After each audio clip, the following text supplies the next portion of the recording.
The Jake Asman Show will begin shortly. Thanks to all these great Patreon members who help support the show. Get your super chats ready.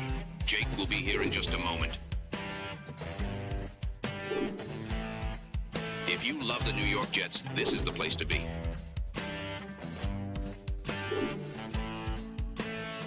And now, the Jake Asman Show. Ladies and gentlemen, the Jets have more cap space. How does that mean they're going to spend it? How does it influence the offseason? We'll talk about that and more. Matt O'Leary joins the show in his weekly spot. It's the Jake Asman Show. Let's hit it and get it started. Man, our Jets are primed to win another offseason, baby. I wanted this job.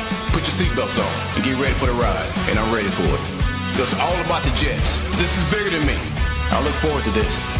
We're the freaking New York Jets, so we're built for this.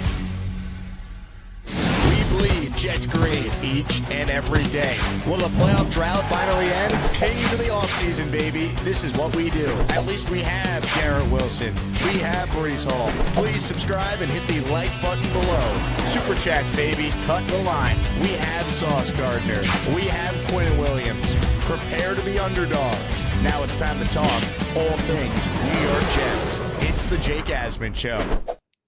We have more cap space. Yes, the NFL salary cap has increased to a far greater number than apparently most NFL executives were expecting. So we'll break down how that impacts the Jets in their pursuit to try and, win games going forward under first-year coach Aaron Glenn. Joining us right now is the great Matt O'Leary, fellow Jet content creator. Make sure you guys all subscribe to Matt's channel at Matt O'Leary NY on social media. Matt, happy Thursday, and you and I are big hockey fans, so tonight's a big night. Let's go Team USA.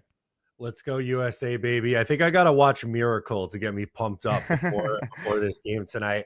Yeah, I'm a big hockey guy. I think this is doing wonders for the sport and a lot of casual sports fans into hockey, which is great. I love it.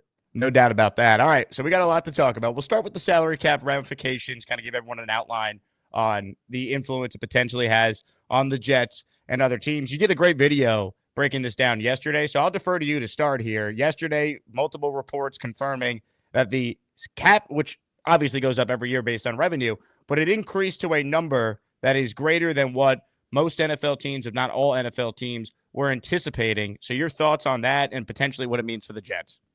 Yeah, I think it's anytime the cap goes up, I think it's good for, for every team. It benefits, especially the Jets, because of the number of dead money contracts that they have on the books over the next couple years.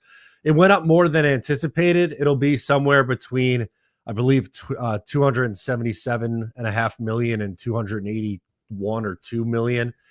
So Over the Cap, which is a really great website and tool to see where team cap space is, they kind of split the difference and put it at 279.5, which would currently put the Jets at 20th in the NFL in cap space and 23.9 million, which doesn't sound all that great, but that can quickly change. That doesn't include the Aaron Rodgers cut, which post June 1 will free up a significant chunk of money. On top of that, it's assumed that Devontae Adams will be traded or cut, which would free up another 29.9 million. And then Alan Lazard is just over 6 million. So those three moves puts you roughly like 68 million, if my math is right. And then even like you could do some other three pretty no-brainers, in my opinion, with like Greg Zuerlein and Michael Clemens, and probably on top of that, CJ Mosley either retiring or being a post-June 1 cut.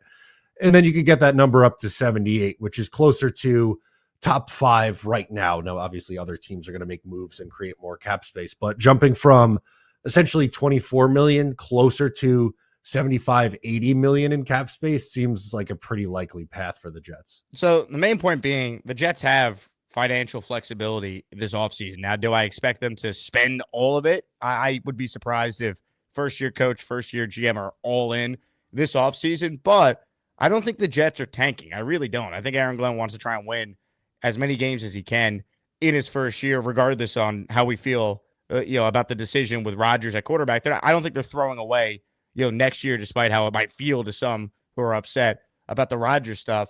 That said, when it comes to Rodgers, if they designate him as June 1, that also kind of brings back my feeling on them trying to win this year, because if they really weren't, they could have just taken the $49 million all this year and cleaned up their books for 2026. But the fact that they're splitting it up to $14 million and then $35 million over the next 2 years kind of lends credence to my thought that, yeah, this team's going to try and make some moves here. They're going to try and add players and not just throw away next year.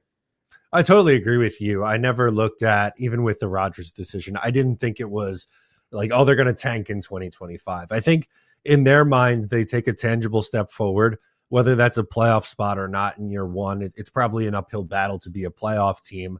But you never know. Maybe they get, Justin Fields in here and he has a career renaissance, or some combination of Tyrod Taylor and another veteran quarterback come in here.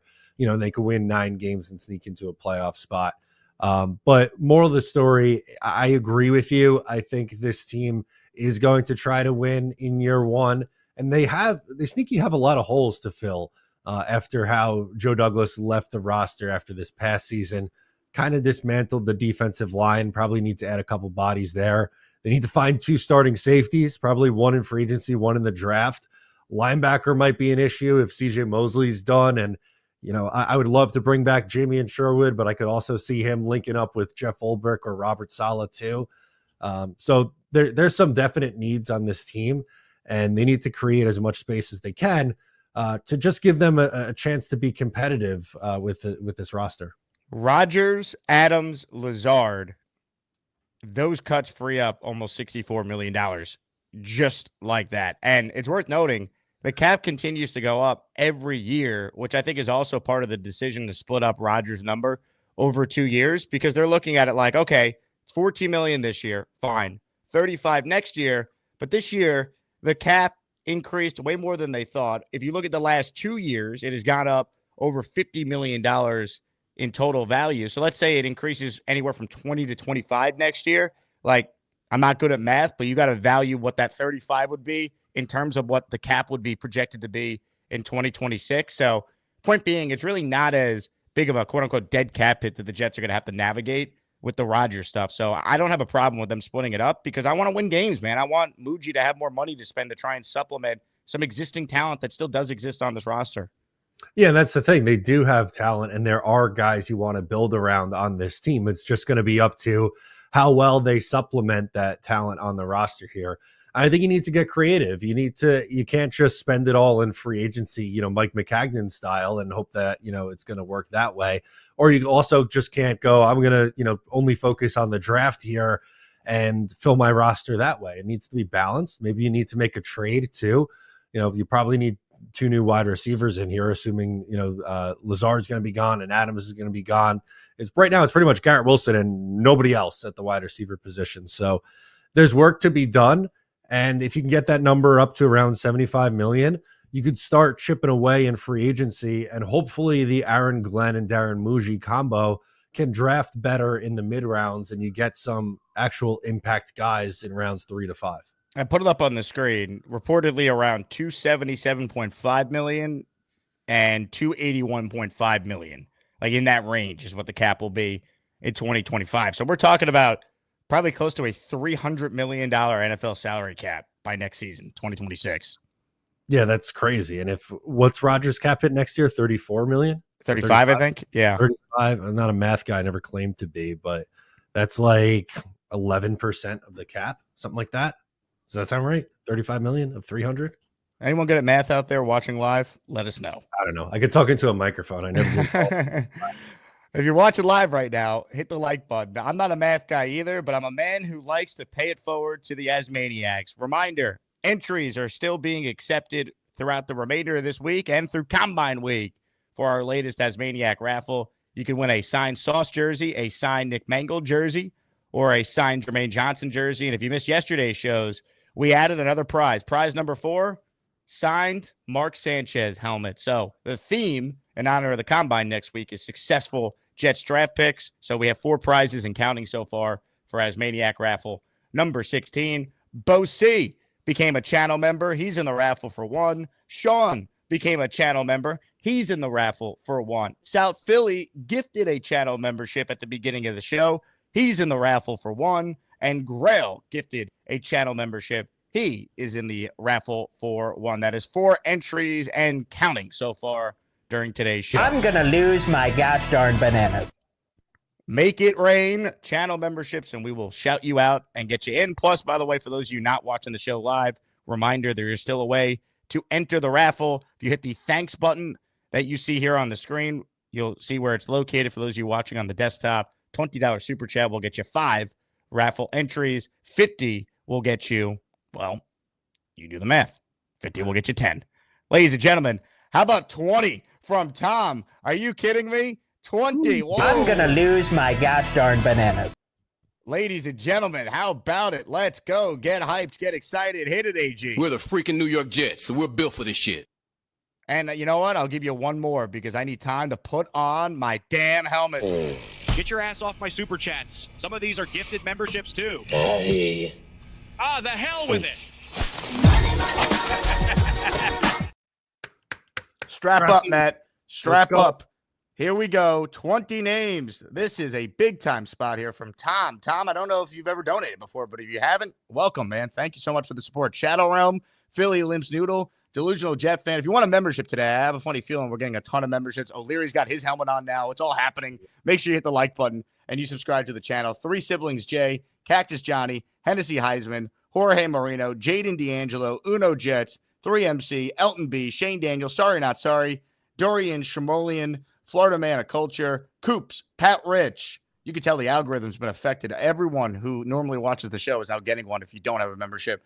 Keem Brown, Pat Rich, Justin79, you all have received as Maniac memberships courtesy of Tom coming through here. His username is Tom Duh Bombad Lil 19, I believe. How about it? Let's go. Legend. All right. On that note, Tom, thanks again. Let's continue the conversation here with Matt O'Leary, Austrian Jet fan with a Austrian currency super sticker. Thank you very much, Austrian Jet. Have you figured out what super stickers are, by the way, Matt? I have no idea. No, I think it's just like, here's my support, kind of, which is good. You don't always have to send in a comment. If you don't have anything to say and just want to support the show, send a sticker. We appreciate it. No doubt about it. Support your favorite Jet content creators, everyone, because God, do the Jets not support us? But we're here anyway. Let's see. Austria Jet Fan says, shout out to the ever dope Matt O. Much respect. There you go. You're big in Austria, apparently, Matt. I love it. Worldwide. Mr. Worldwide, Matt O'Leary. That's what Love they call it. So there was a report yesterday from Jeremy Fowler about Justin Fields. I did a video on it yesterday. It's a short thing, so I'll play it real quick for those who missed it. Then I want your take on Justin Fields as a potential option for the New York Jets. Quarterback Justin Fields will be fielding calls as a free agent. And look at that, senior NFL reporter Jeremy Fowler is now joining us to talk a little bit about this. So, Jeremy, last year, Justin Fields started 6 games for the Steelers. Russell Wilson started the other 11. What is the latest with Justin Fields? Yeah, well, Justin Fields, Christine, is going to be a pretty hot name. Outside of Sam Darnold as the top free agent quarterback, Fields can make a strong argument for number 2. I'm told Fields is open to a return to the Pittsburgh Steelers. He had a good experience there. The belief is that Pittsburgh is also open to that too, but he wants a clean runway to start a full season. He didn't get that last year. He would like to be the guy wherever he goes. New York Jets are a sleeper option here. They could have some interest. They like the idea of a dual threat quarterback. He's younger. I'm told Fields has looked at that roster, sees some intrigue there too. They have some good young pieces like Garrett Wilson, have a good defense. So what do we make of that? Justin Fields interested in the Jets. Jets maybe interested in Justin Fields. Is he the guy that you would like to see Aaron Glenn and Muji bring in to be there with Tyrod Taylor, Matt? I think it would make sense. I'm really not surprised. I don't know if I'd go. I think he called him a sleeper team in the Justin Fields race. It feels like a little bit of a stretch. It's kind of an obvious connection. Jets need a quarterback. He's the most talked about sleeper option ever. Yeah, exactly. So my definition of sleeper is a little different than his, which is fine. But I think it makes sense for both sides. If you were to bet on this quarterback group that's becoming available and you're trying to find the next version of Geno Smith, Baker Mayfield, Sam Darnold, mid to late career renaissance, I think Justin Fields would be that guy. I do think he needs a lot of work as a passer. He takes way too many sacks, holds onto the ball for a really long time. but his rushing ability is really intriguing. And if the Jets really want that identity shift to being a more running team, it's interesting. And I think it could work. I'd be in on a Justin Fields, Tyrod Taylor quarterback room. Yep. I look, if you told me the quarterback room was Tyrod, Fields, and then a developmental quarterback selection, I'd sign for that right now, because I just don't see where the Jets are getting their franchise quarterback in this draft unless they potentially trade up and they go after Cam Ward or Shedeur Sanders if they believe in one of those guys. I'm not a dart dude, so I really don't want the Jets to do that with pick 7. I'd prefer to not do it at all, but I get it. Some are. So, yeah, I mean, Fields is intriguing just because of his age, and he has gotten better every year he's been a pro. So maybe if Engstrand is similar to Ben Johnson in any way, he's a quarterback guru, and Fields could, turn into Baker or Sam. But it's unlikely, but at least there's the hope of that potentially. Maybe. Yeah, I would say it's probably a pretty slim chance that he turns into the long-term answer. But, let's be honest, with this group of quarterbacks that you're choosing from, I think you could do a whole lot worse than Fields. It's either going to be him or a cheap veteran that was cut, Kirk Cousins, Derek Carr, maybe a Jameis Winston. And then beyond that, the options get a little bit more slim. I like Tyrod if he can stay healthy. I think he's more than capable of holding down the fort, but I'd be more than okay with a Justin Fields swing. I think it makes sense. Ryan says, are the Steelers even looking to unload Fields? Well, he's a free agent, so it's not really up to them. No, it's not up to them. And if they're bringing back Russell Wilson, which isn't a guarantee, right? I don't think we have any idea what the Steelers are doing at quarterback. I think Fields would like the opportunity to start, unless the Steelers are like, hey, we just want to bring you back, which to me doesn't really make a whole lot of sense because they had him in the building. He was 4-2 as a starter, and they said, you know what? No, thanks. We're going to turn the page now and go to Russell Wilson. So I would be surprised if he ended up back in Pittsburgh. If you have a question for Matt or myself or a comment you want read, super chat it in. Like Bino, who cuts the line, and he says, I really like Kyron Lacey, LSU mid-rounds. I think will be a perfect fit next to G-Dub. I don't know enough about Kyron Lacey to tell you whether or not I think he'd be a good pick or not. But to Bino's point here, nailing skill position players on day 2 and day 3 of the draft is something that Douglas couldn't do, but Cagdon couldn't do. Izek found Quincy Enunwa. Unfortunately, that was probably one of the few things Izek got right, and then Enunwa couldn't stay healthy. But the Jets need to find a way to hit on some skill guys in the later rounds. Every good team in the NFL is able to do it. And when the Jets were good in the 2000s, Jericho Cotchery wasn't a first-round pick. Lavernius Coles wasn't a first-round pick.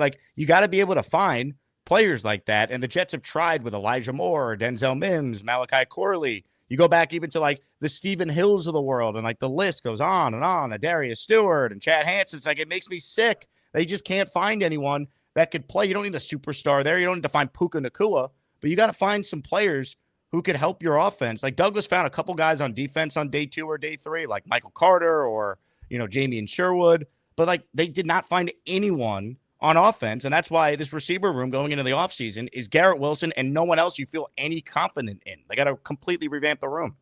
That was going to be my point on Joe Douglas, at least with him, not at least, but with him.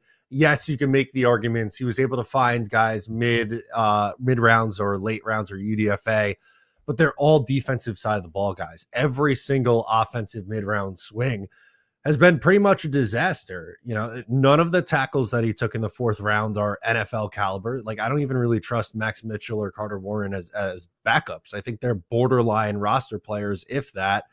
And then you add all the wide receivers that they missed on. They just need someone who can contribute. They don't need to find the next, whoever in the 3rd round, Chris Godwin, who comes in and is a star putting up 1,000-yard seasons. They need someone who could come in and give you 600 to 700 yards receiving, be a fine wide receiver 2 or 3 option. And you made the point, every good team finds a way to get contributors. They don't all have to be all pros or pro bowlers, but you can't find guys in the mid rounds who just give you absolutely nothing year over year. We might have been trolled there by Bino, although I don't know because Bino's usually or really never known to be a troll. Kyron Lacey is the guy at LSU that is involved in a homicide felony hit and run incident. Remember that? He got charged with that. That's him. So Kyron Lacey, I could promise you, will not be a New York Jet. He might be in jail and not playing for anybody. So, Bino, I'm going to assume you didn't know that, but he wasn't invited to the combine, and he's dealing with things that are a lot bigger than football right now. Okay, I thought that name sounded familiar. So while you were talking, I pulled up, shout out Dom C. I think he's one of the best draft guys in our little Jets community here. I have his prospect draft guide open, and I didn't see him on this list, so I was confused. But I think there's probably a good reason why he's not on this list to begin with. Now, I guess Bino knows more about it than most of us. He goes, his car wasn't even part of the collision. Got to do some research, people. I don't know. I have to do my own research before I comment on this. But if this guy murdered someone, I'm just going to come out and say I don't want him on my football team. Fair enough. I think that's a reasonable and responsible take. God, man. Someone already be a perfect Jet. I don't know about that one. I don't know. Pass. Maybe a Buffalo Bill, perhaps. They still have OJ in their Ring of Honor. Just saying. Hey. 25 with a super chat and has Maniac 1. Fields is so interesting. Brees in the backfield with Fields could be extremely dangerous. Well, I mean, if they can't run the football with Justin Fields, Brees, the O-line they have already under contract for next year, like, what are we doing, man? Like, whoever the quarterback is, this team needs to be a balanced offensive tag, and they should rely on a running game, man. There's nothing wrong with that. Like that, if it's a young quarterback, if it's Fields, if it's Tyrod, you keep Tyrod healthier, by the way, by giving him a running game. If he's your starter at the start of the season, they need to run the football better. I agree, 25. Yeah, and I feel like I can't go a single episode on this show without bringing it up, but Breece Hall didn't get a single game last year where he had 20 carries, which is just absolutely absurd. And I know he wasn't like amazing last year, but I thought there were glimpses of him looking like a fine starting running back. And I think they really need a tight end too, which will help both in the run game and as another pass catcher, because we know they could use a few more of those. Jets carpetbagger with a $3.99 super sticker. I don't know what it is, Jet carpetbagger, but I thank you. Also, $3.99. That's like that must be unique to just super stickers, because usually it's like $2, $5. I've never seen a $3.99. A custom super sticker, perhaps. Shout out to you, Jets carpetbagger. You're one of one. Curly in the house. Jets need 2 safeties, a corner, linebacker, another linebacker, a wide receiver 2, a wide receiver 3, a right tackle, a defensive tackle, another defensive tackle, and a quarterback. Other than that, this team is ready to win. Well, part of my argument for keeping Rodgers was also keeping Devontae in that scenario. So then you wouldn't need quarterback and wide receiver 2. You'd need a wide receiver 3 you could find in the draft and sign a Tim Patrick in free agency. But Jets made the decision they made, and everyone knows where I stand on that by now. You know, that said, some of these needs can be filled in free agency and the draft. Like, we're not talking about premium positions in a lot of these examples here where, you know, you could only be able to sign 1 or 2 of these and you're out of cap space. Like, you could find 2 safeties in free agency. You could find a solid defensive tackle that could play in free agency. You can't fill every need, like no team can. That's why you need the draft well. And that was a big issue for Joe Douglas outside of the top 45. Yeah, I was going to say, looking at this, you tell me if you feel differently. I think they spend not huge money, but like their biggest free agent contract, I think, will be on a starting safety somewhere in the $12 to $15 million range on either a Justin Reed, Cameron Bynum, someone like that. And then the other positions like defensive tackle, you can get guys on the cheap. They've done that in the last couple of years, and it's worked, whether it's Sheldon Rankins or Al Woods and Quentin Jefferson. They're able to find, I think you can get some, contributors on the defensive line in the $5 to $10 million range. Wide receiver might be a little bit tougher. I think they're going to look in the, like, maybe not this guy specifically, but Darius Slayton or someone like in that range at receiver, and then add another receiver either in the first or second round to pair with Garrett Wilson. I don't see them spending big money on corner 2.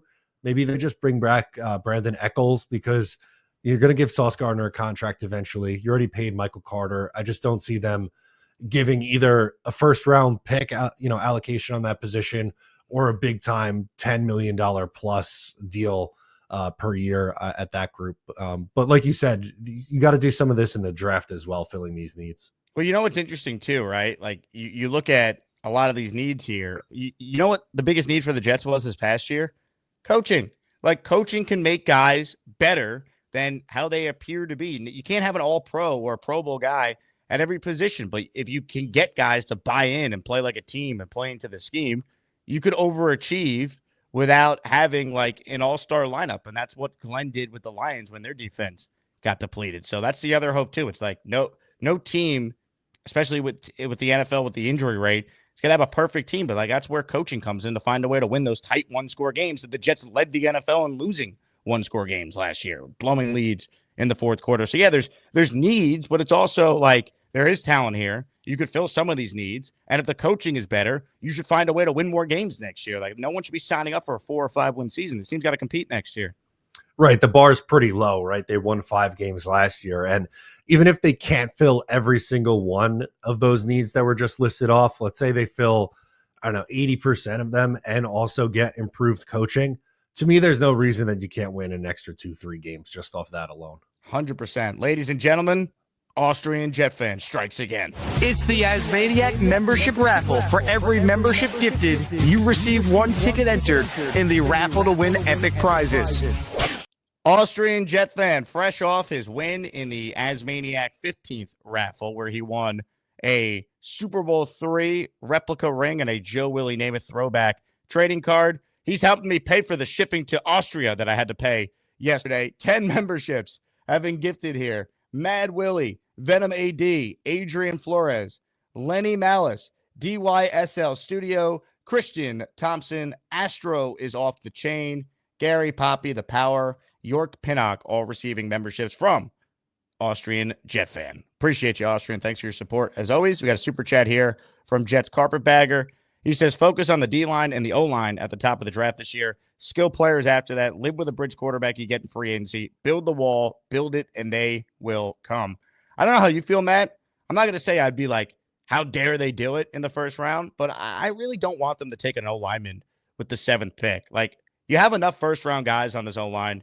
Like, to me, bring back Morgan Moses, let him be the right tackle for a year, and draft someone. Now, I don't know if Morgan Moses is going to be back. There's some reporting from Connor Hughes that he's not expected to be, but, like, find someone like that and save your first-round pick from having to be used on a right tackle when you just used it on a left tackle. You have a second-round center. You have a first-round right guard going in, first-round right guard going into the final year of his deal. Like, build out your depth and take a premium player on defense or a wide receiver at number 7, or I don't know how you feel about Warren, but I'd be even more open to him than like another lineman there. I don't know. I don't love the idea of taking a right tackle in the top 7.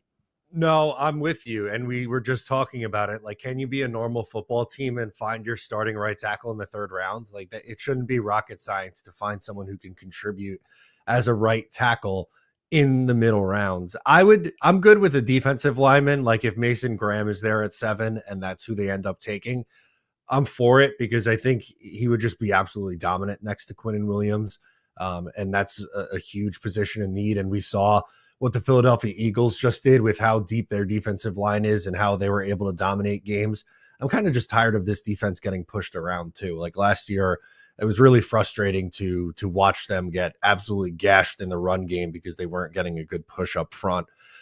So I'm okay if they go defensive line, but I'm with you. If it's not defensive line, then I think it should be either, Tet McMillan at wide receiver. I know Tyler Warren at 7 is early for some people, but I don't really care. I said on Talking Jets this week, shove positional value up your ass and just get good football players in here, please. And Tyler Warren is just that. Well, my thing a year ago with the Bowers versus O-line debate was it was an all-in year. Your 2 tackles were injury prone, and your quarterback is 40 coming off an Achilles injury. I felt like they had to get the left tackle, and Olu's awesome.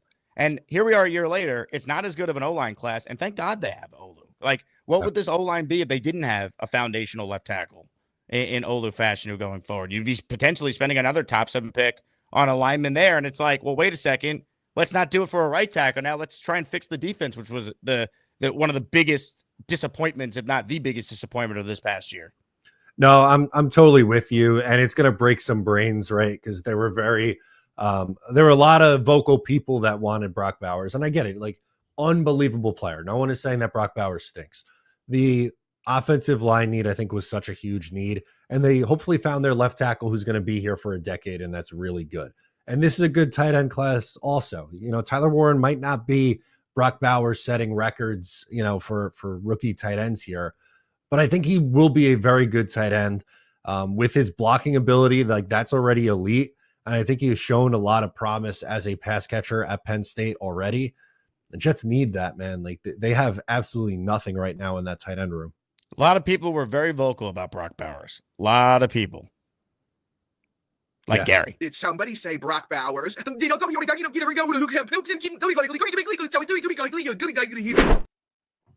Never forget, people. We know we certainly won't around here. Curly, very positive. Oh, we have the almighty Aaron Glenn now. Curly, never change. Curly's very upset. The last few times I've come on here, he's been a very big Debbie Downer. Oh, that's him year round, though. So if he ever was positive, that would be like shocking. You know, Curly's being held hostage if he's ever positive in the chat. Curly, if you're positive, that means we're sending the authorities to check in on you. All right. Gator with a super chat. With a guy like Sam Darnold commanding around 4 years at $160 million, what will it take to sign Fields 2 years at $24 million? That actually doesn't sound crazy off to me. I guess it really depends on his market. There's so many teams that need quarterbacks. Even the teams that are drafting a quarterback, like at the top of the draft, like Tennessee or Cleveland or the Giants, they're still going to probably look at a guy like Fields as someone they want to bring in to compete with that guy. I'm looking at what Darnold got last year from the Vikings as maybe a possible comp. Sam Darnold contract. Let's see. Was it 1 year, 10? I think it was one. I think it was 1 for 10. That sounds right to me. So let's say the money goes up a little bit. I could see Fields getting a 12 million AAV. Now, is it like it's a 2-year deal, but like there's an out after one? I could see it something like that. Yeah, I don't think Gator is off by much here. I pulled up. No, I know, there's mixed opinions on their grading system, but I think PFF does a pretty good job with their free agent contract projections. They're usually pretty close, and they have Justin Fields projected as a 1 year, $11 million, which is pretty close to what Sam Darnold got a year ago. If it's in that range, I think you do it. I think it would make a lot of sense to bring him in at that price. And again, I think he competes with Tyrod Taylor, and the two of them should be able to win the Jets more games this year than they did a year ago. 100%. All right, more super chats are coming through. Dan with a super chat. Gingers on Jets reunion. Love it. You guys are awesome. Hopefully the Jets will be relevant in my son's lifetime. He's 16 months old. LOL. Oh, the pain. Let's go, Jets. I'm not confident in a lot of things, but if your son is 16 months old, I think there's a good chance at some point in his lifetime, the Jets will be relevant. At least I hope. I hope so, man. It's been 15 years. I was just thinking about the last time the Jets made the playoffs and how much my life has changed over the last 15 years, being a high school student to now approaching my 30th birthday. And hopefully my 30s is the year of the Jets reunion renaissance, because my 20s were abysmal. Homeowner, soon to be married man. I mean, the life has certainly changed for Matt O'Leary. It has. Didn't have my permit when the Jets were last. God, this franchise is so depressing. Fiore with a super chat. I'm confused by the field stuff. He doesn't fit a West Coast offense. He's a one-read quarterback who holds the ball too long, doesn't go through progressions, fumbles, and takes sacks. Rather, Tyrod, Winston, Carr. I agree with you, Fiore. I don't know what Angstrand's offense is. Maybe he's not going to run the same offense that Ben Johnson did. I mean, I don't have enough on Angstrand because he's never called plays in the NFL before. But as far as his other suggestions there, I mean, Jameis Winston, Derek Carr, if you told me they signed one of those guys, I'm not against it. Like, I think Winston would be fun. Carr, he's not great, but maybe he fits a West Coast offense, and maybe that keeps Devontae here. Probably not, but at least I could hope. Like, I don't know. I'm more open to Carr, I think, than some. I really don't want Kirk Cousins. I get it, he's cheap, but I think he's shot. Yeah, I think Kirk Cousins is shot also. And to be fair, I think I would put both Winston and Carr ahead of Justin Fields in my own personal preference. But it also depends on what the Jets are looking to make their identity. And it's more likely that they are going to run a West Coast offense, which is a good call out from Fiore here. But if the Jets want to establish, like, we're going to be a hard-nosed defense team and run the football smash mouth team, Fields kind of fits that bill. So I could see it from that angle, at least. Ladies and gentlemen, if you're watching live right now, we're talking with Matt O'Leary. Make sure you guys subscribe to Matt's channel at Matt O'Leary NY on social media. Hit the like button. And of course, a reminder to all, join the Patreon if you haven't. We are going to be releasing the Asmaniac Madness bracket exclusively on Patreon/Discord. This Saturday, the general public will see it on Sunday for the first time. You'll have a week to fill out your bracket. Then the tournament begins on March 1st. And Matt, I sent you a rough outline of what the projected bracket is supposed to look like. It could always change. We're leaving room for some last-second changes here by Saturday when we post it. But what did you think of the initial feel without spoiling anything? Were you captivated by some of the first-round matchups and a potential projection of what a Final Four championship round could look like? Yeah, so I did get a first look, and without any spoilers, all I'll say is there are some real challenging matchups in round one. I'm curious to see if there's any changes or tweaks to the seedings or anyone added or switched out. But I'm gonna hold off. I didn't make my bracket yet, but just opening it up and looking at it, some of them are, especially those 8-9 matchups. Like I don't know what I'm gonna pick in this. So I'm curious to see how it plays out in the chat with you guys. But it's gonna be a lot of fun through the month of March. There's a few 12-5 upsets that I think could happen in the first round. It really is like the actual NCAA tournament. Like there's going to be at least one 12-5 upset. I think I could think of two looking at it this morning that I could see happening. Yeah, it's going to be awesome. I mean, this Jets community, there's so many characters that watch us every day. This is a great idea. I love it. Patreon.com/Jake Asman Show. By the way, for those of you who join the Patreon and you sign up for the year, you automatically get 10 raffle entries included with your membership. Once again, for those tuning in late, that's a signed Sauce jersey, signed Mangled jersey, signed Jermaine jersey, and as of yesterday now, a signed Mark Sanchez helmet that we will be raffling away next week live from the NFL Combine. Super chat from Kashmir Black, who says, I noticed football analysts don't mention Sauce as a top corner anymore. They mention Surtain and Stingley. And would you prefer DJ, Reed, or Ward? Well, as far as Sauce goes, I kind of like that, man. Like, let him use that for motivation. Like, Stingley wasn't mentioned as a top corner. And then in his third year, he broke out and had an all-pro level season with Houston. So Sauce just has to get back to doing what he did his first 2 years. I think Glenn will help in that regard. I expect a bounce-back year from Sauce Gardner. I do also. And he was so good his first 2 years in the league that he had a okay to good third season, and suddenly he's just completely forgotten about. I think some of the Sauce criticism has gone too far.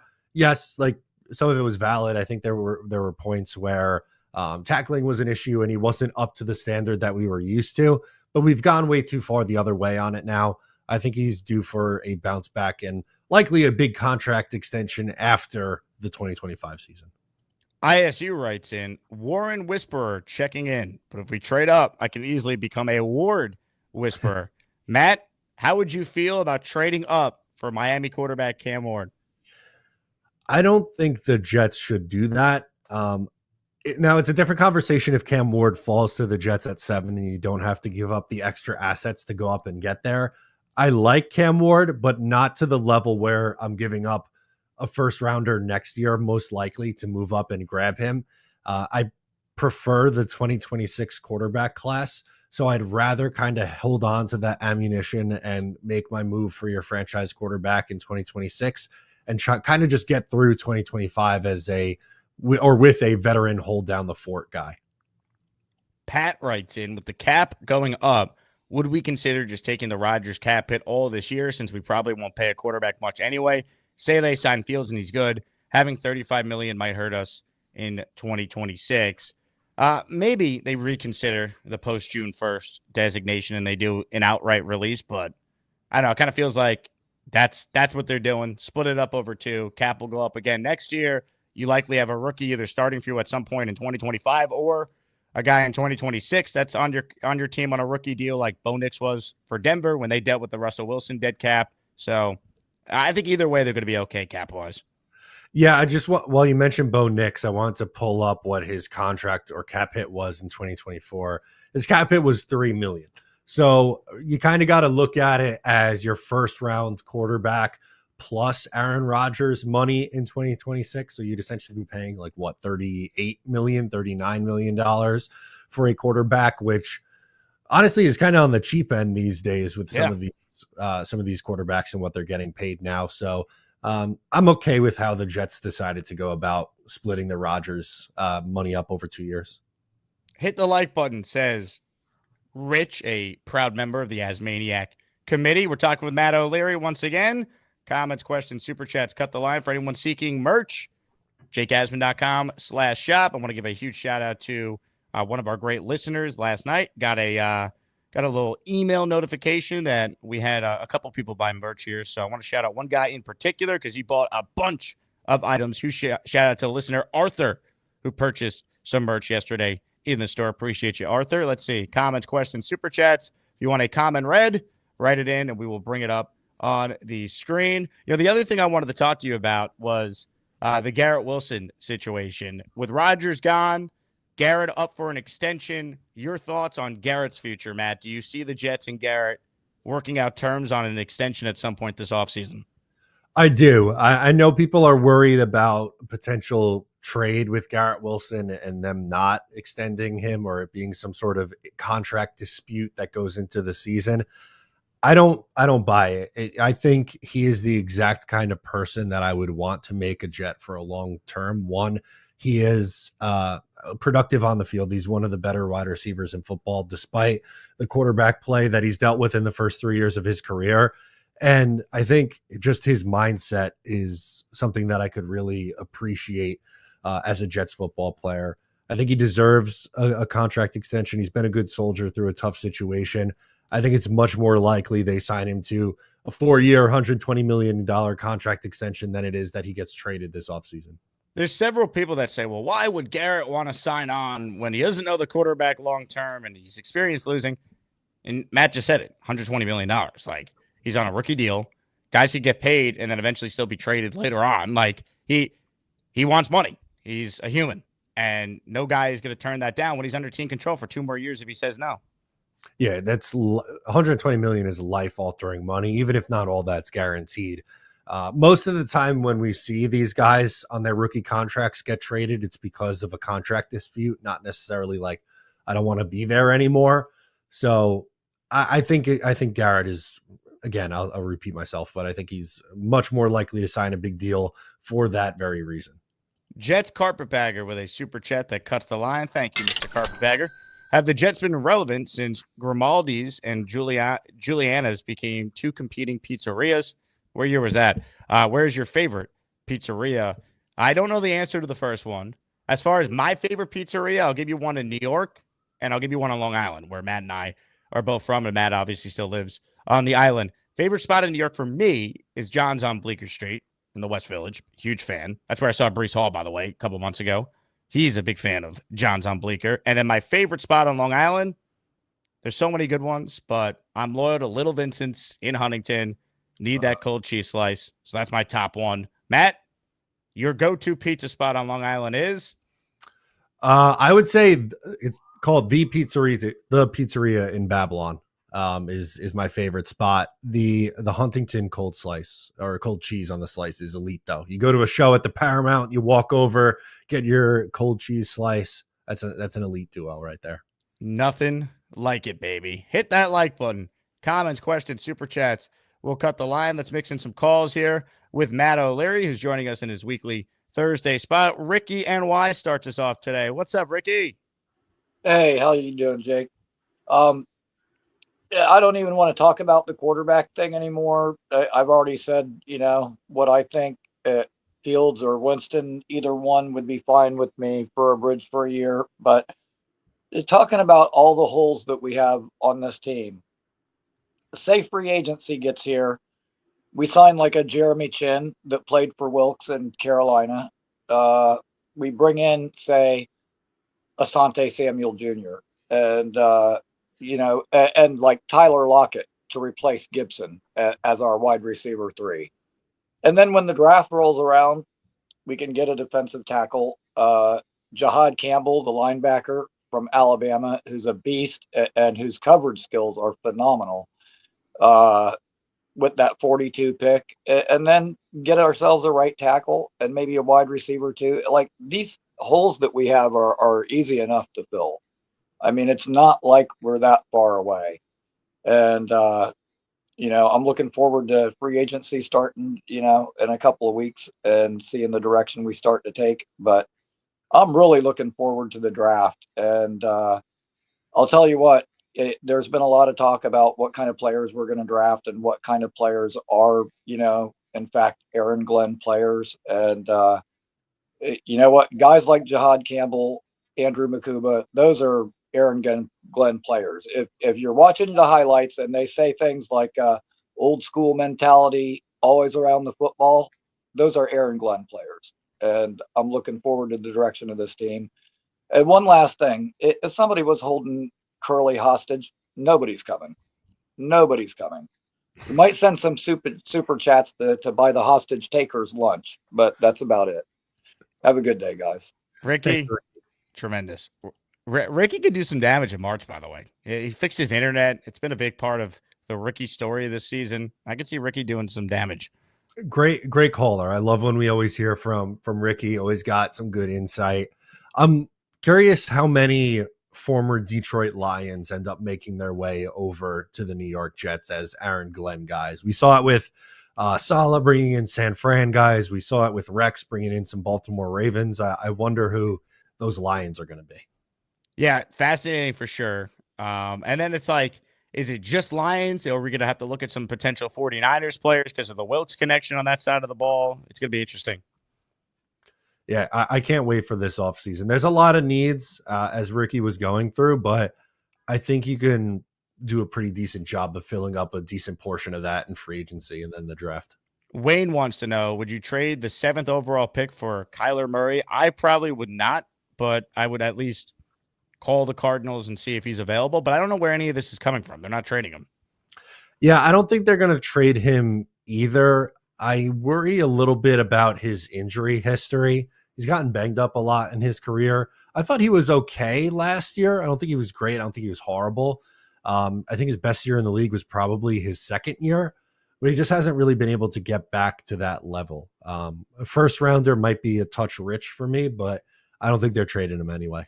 Hit the like button if you haven't already. Shout out to everyone tuning in here. We have over 460 of you watching live, and to everyone who watches after the fact. Salute. Appreciate the support day in, day out here on the channel. Make sure you guys subscribe to Matt's channel. He's posting Jet content each and every day. I don't know if you saw my second show yesterday, but I had our guy Egghead on, Jets Chaos. Jeremy was on post cataract surgery, and he looked a lot like Stevie Wonder. Did you happen to see any of it?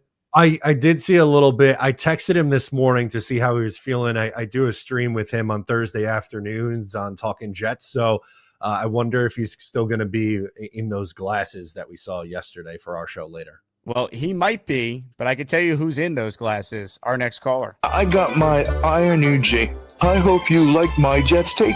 You know they call me David T. It's not easy for me to see, but if you bring me full stream, you might like what I had to say. I'll need to get real damn close, cause my vision is dog shit. Hey, Jake and Matt. David T, look at those glasses. What's going on? These are my official Stevie Wonder and Ray Charles glasses due to previous eye surgeries. You look great. And you wanted me to next time on to wear them. So it's actually cloudy down here in Florida. I had to turn a light on in my apartment. Wow. Look at you, David. Yeah. So, yeah. So, but, and that, while you have Matt on, and I've been meaning to mention it to you guys, my middle nephew, he has the same hair color as both you guys. And him and his wife just had a baby, I think back in September, and her name is Emmy, and she has the same hair color as you guys. Hey, congrats on the sex. That's awesome. Yeah, and you know what? His wife has coal black hair. So, and it came out, Emmy's hair came out the same color as Jonathan's. So, hey, I guess it is what it is. Rick Kent says you look like a movie star. Well, thank you. I don't know about that. I'll take that as a compliment. You know. So the Jet point is, and I know, like Ricky said about hammering the talking about the quarterbacks, and Matt had mentioned it. I wanted his opinion, but Justin Fields, I can I compare him to because they say he hasn't been a really good passer. But can I compare him to Lamar Jackson when he first came in the league? And his passes weren't quite there and all that kind of stuff. But as time went by, he's gotten better at that. And I kind of feel if the Jets can get that running game going and everything, that'll kind of open up every other avenue, and maybe he'll become a better passer. It's definitely possible. Lamar did have, I think it was like 36 touchdowns in his first MVP season, which was his second year in the league. But when he first came in as a rookie, definitely wasn't quite there from a passing perspective.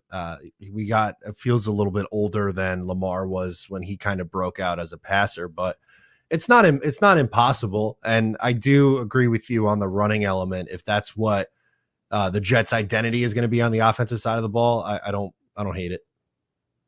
Yeah, and I'm hoping, especially Jake gets out there to the combine next week, and I mentioned this yesterday.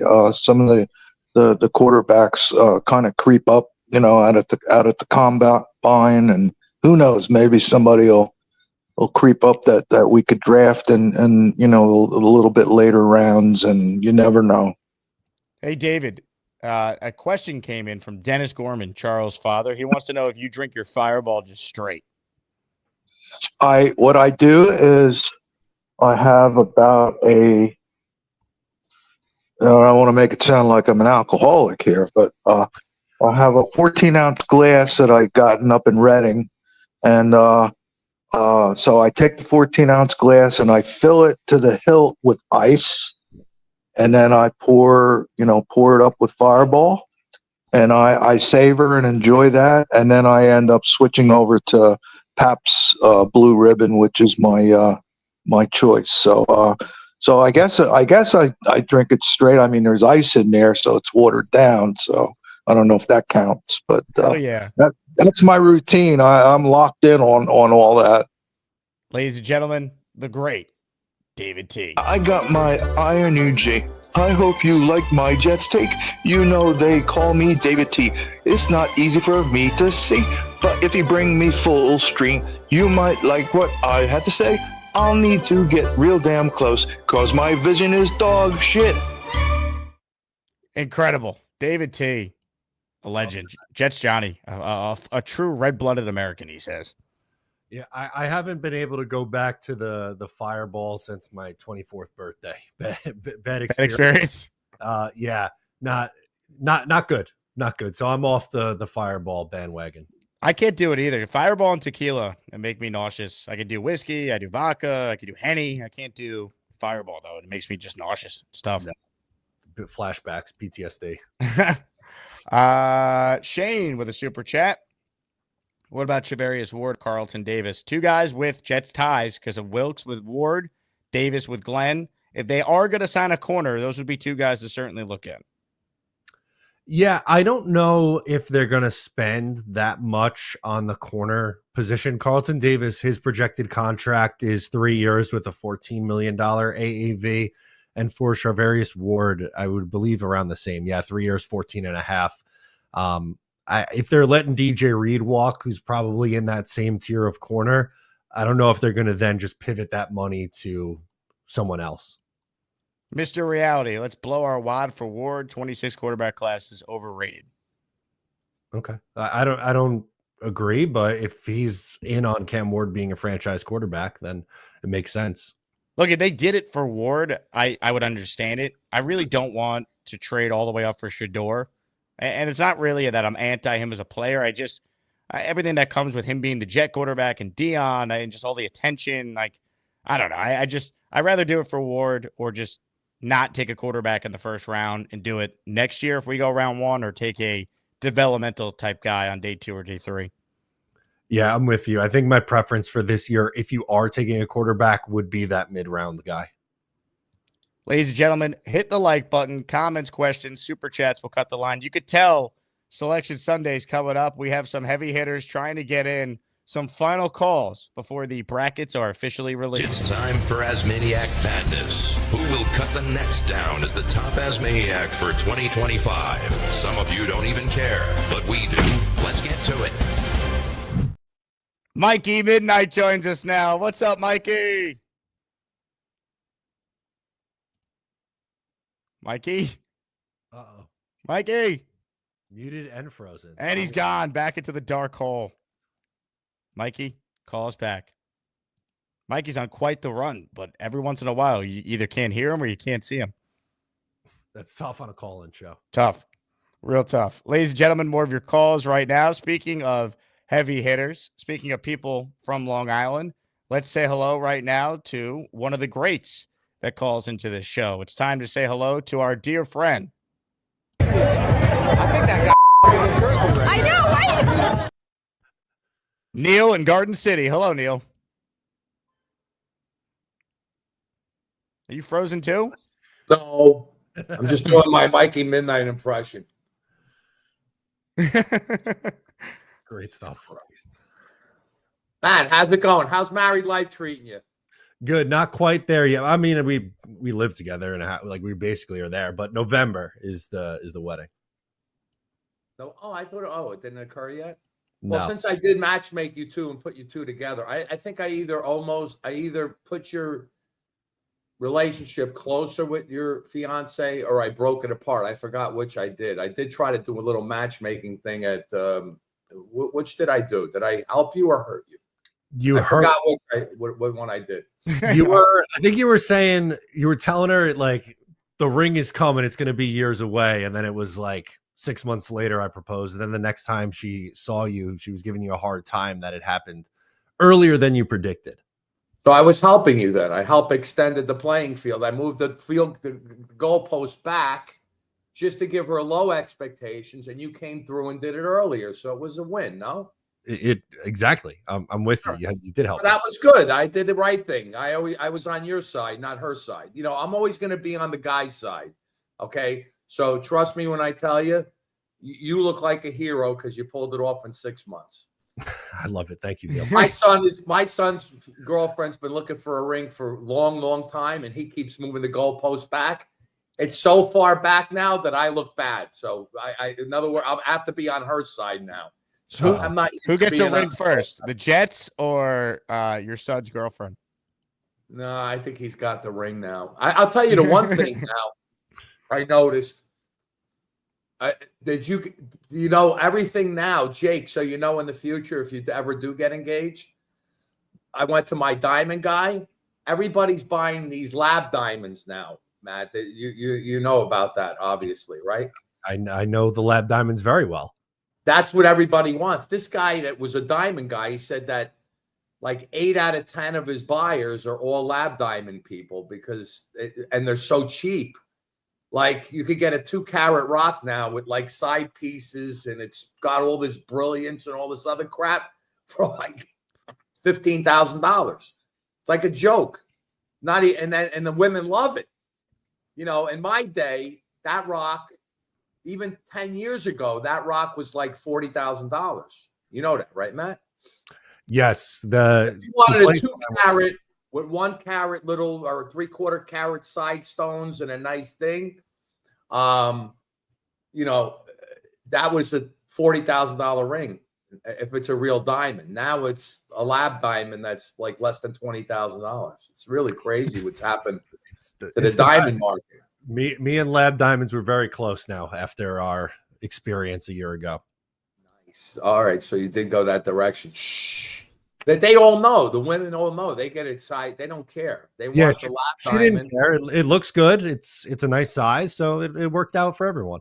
You know why? It's because of the way they cut the diamond. So they take a garbage diamond and that like laser cuts it so fine that it looks like it's a flawless diamond because of the technology they have today, Jake. Just to give you a little education on the diamond business. It's really interesting. And I want a diamond guy, Neil. I want to be so rich in life that I could be like, I got to call my diamond guy up on the phone. No, it's a jeweler, not a diamond guy. I got a jeweler over here that I know for like 35 years, that I bought some jewelry from. So my son, I'm calling Sauce's guy, by the way. That's the jeweler I want if I one day have a Oh, jeweler. that's whoever that guy is. He makes a fortune off of these football players because he gives them a lot of fake shit and they pay up the rear end. How do you know it's fake? You don't know it's fake. Whatever. There's no diamond guys. You know, you think the diamond Woody Johnson's wearing is not real? You know, my father used to have a great line. One time I went with my dad to buy Michelle a nice bracelet.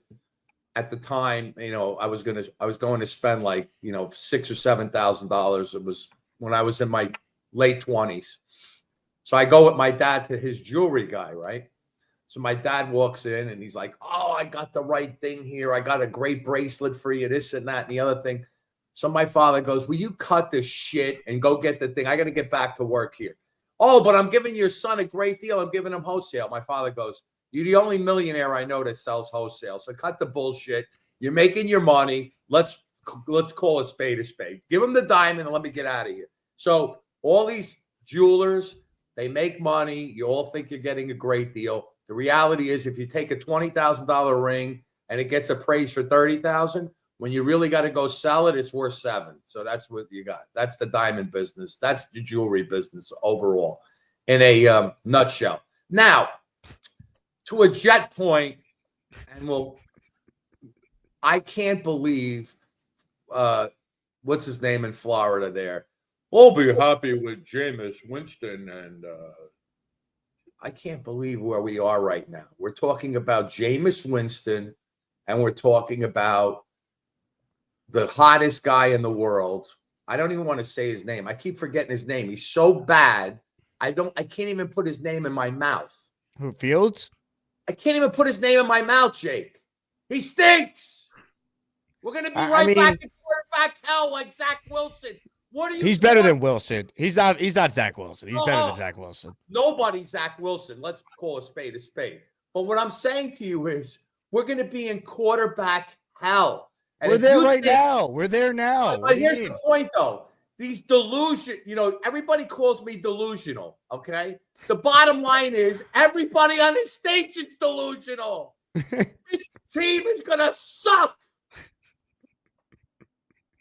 I don't give a shit if we have the best running backs, the best defense, the best this, the best that. We are not going to go deep into the playoffs with Justin Fields, with Winston, with any of these guys. We are going to be fighting for 3rd to 4th place in the division. Forget deep in the playoffs. This team needs to have a winning season, Neil. That's what I'm concerned about. We're not going to have a winning season. Now, probably not. I agree. Wait. There is a way we could get a winning season. There is a way. Rodgers is gone. No, I don't care about. Of course, Rodgers is gone. What do you think? I'm a schnuck. Today they were talking about, does Matthew Stafford make the Jets a Super Bowl contender? They have that on. I heard the thing. Matthew Stafford could make the Jets a Super Bowl contender, and he said one other team. I forgot who. Maybe Pittsburgh. Matthew Stafford, we got to shoot high, guys. They already put it out there that their opening is a first rounder this year, a first rounder next year, and a 26 third rounder, 27 second round. He's 37. They're not getting that for him, and I wouldn't even trade for him at this point. Oh, okay. So we're going to go mortgage our goddamn future with Milroe. We're going to give a first round pick to get this asshole. Where did you get Milroe? Neil. Who's the number 1 quarterback? These goddamn exploding cigars. Like, gotta go, Jake. I'll call back later. Shit. Neil's lost his mind. Jalen Milroe is not a first-round pick. No. If they trade up, Neil, it might be for Cam Warren. I don't think they're going to trade up, though. I think they're going to take a player at 7, probably take a quarterback at some point on day 2 or day 3. They'll have a veteran, Tyrod, and a developmental guy, and they'll probably take their swing on quarterback if we're being realistic in 2026. Could that change? Sure, but like there's no quarterback they could sign that's going to allow them to go on a deep playoff run. The only way that happens if the Jets discover like a Jaden Daniels type at some point. Yeah, that's the thing. Like, it's going to be a Band-Aid fix for this year, no matter what route they went at the quarterback position. So I think it's really all about 2026. They're in quarterback hell right now. but for a long time, I don't know if I can go there yet because I think they're going to make their move next year for their long-term answer. Beastbreaker writes in, Jake, get Neil some decaf coffee. You know that you know you're going crazy if Beastbreaker's telling you to calm down. Yeah, that's a red flag. God. Ladies and gentlemen, we'll see if we can get him on one more time before we say goodbye. Oh, God, Mikey, call back. Mikey was on the line, and he dropped out as I was about to click the button. So I'll tell you what, if we can't get Mikey on, let's check in with a future fry cook. Hi, everybody. This is Bob from Vermont. I am Bob, of course. Hi, man. Hi, Jake. The lady's going to call me later. She got back from vacation, so she's going to call me back later. And now this is if you find out if you got the Burger job. King. This is Burger King, yeah. If they offer it to me, I'll take it. Like everybody says. Now, can't you leverage Burger King against McDonald's and be like, yeah, hey, but if I get the job first, I should take it. You know, you got to be. I tend to agree. Yeah, well, everybody been saying that, so we'll see what happens. Well, you don't need to accept it right on the phone, though. You could say, thank you for the offer. I'm going to think about it with my family, and I'll get back to you shortly. Next week, I do have to. Yeah, okay, let's try that. I'm not going to say, we need you to give us an answer right now or the job's gone. Like, they'll give you a couple days. They'll give you the weekend. Yeah. So, Matt looks something different about me. Oh, a fresh cut. I love it. Yeah, Desiree cut me let's Friday. Cut my hair Saturday. It looks good. great. Love it. Looking good, much better. That was for the interview too, so that looks good. Looks good and happy. It's cold up here. I can't wait till springtime. Get rid of the snow. And I guess my Yankees are playing tomorrow. They just extended Aaron Boone for 2 years. Gator writes in. Oh, yes. I called up the post office. The mailman's going to deliver it to my house. You're finally going to get this mic. Yes, because Michael's having a hard time getting into it. And then I called up the post office, and then they said they helped the mailman bring it to my house. They wrote a note to him yesterday. So should be getting it today. So Michael, Blackbeard says you should wear your robe to work at Burger King. No, I don't think that'd be a good idea. No, that won't be. What's the dress code at Burger King? Are they going to give you like one of those like apron things? Yeah, probably apron. You get your pants. I already got my pants for my uniforms from when I worked at Holiday, and they should be fine color. And then they give me a shirt, Burger King shirt. So. Hell yeah. We might need a new Bobby emoji if Snowball or Gator or one of the creators out there, Joe Mike, a Bobby Fry Cook emoji. Him dressed up as a Burger King worker. Incredible. Yeah, so how much does the Jets get this year in free the money, the cap? Does it go up? Oh, it's going up. They know it's going up, right? They know now. Yeah, because the Giants general manager didn't know it was going up. It surprised him. I don't know. That's stupid. So how much did each team get this year for the thing? The Jets will have maybe around 65-ish million, if not a little more, depending on some restructures. Like you say, you could pick up a couple of free agents for the defense, right? Mikey! Mikey! Why can't we hear him? No. No. So you can see him. I know. His, when I get my big check for my I'm gonna help him out. This is unreal. No, now he's in the dark hole. Oh no. Yep, he's doing pretty good in the rankings. I hope he wins. I like my really. What if you get matched up with him? I don't care. If he wins, he wins. He's great. He's a great person. You know why he loves people so much? Because he's a great person? Yeah, but he almost died when he was a baby. So he loves everybody. It's a great story. You're helping his case. Yeah, he was very, very sick when he was a baby. So I felt. What's the age difference between you two again, Bob? We're only like a year apart. We're a year apart. I was born August 29th, 68, and he was born August 5th, 1960. I was 68. He was 69. August 5th, 69. So 24 days were the same age. Wow. Yeah. Crazy. And then they get a year older after that.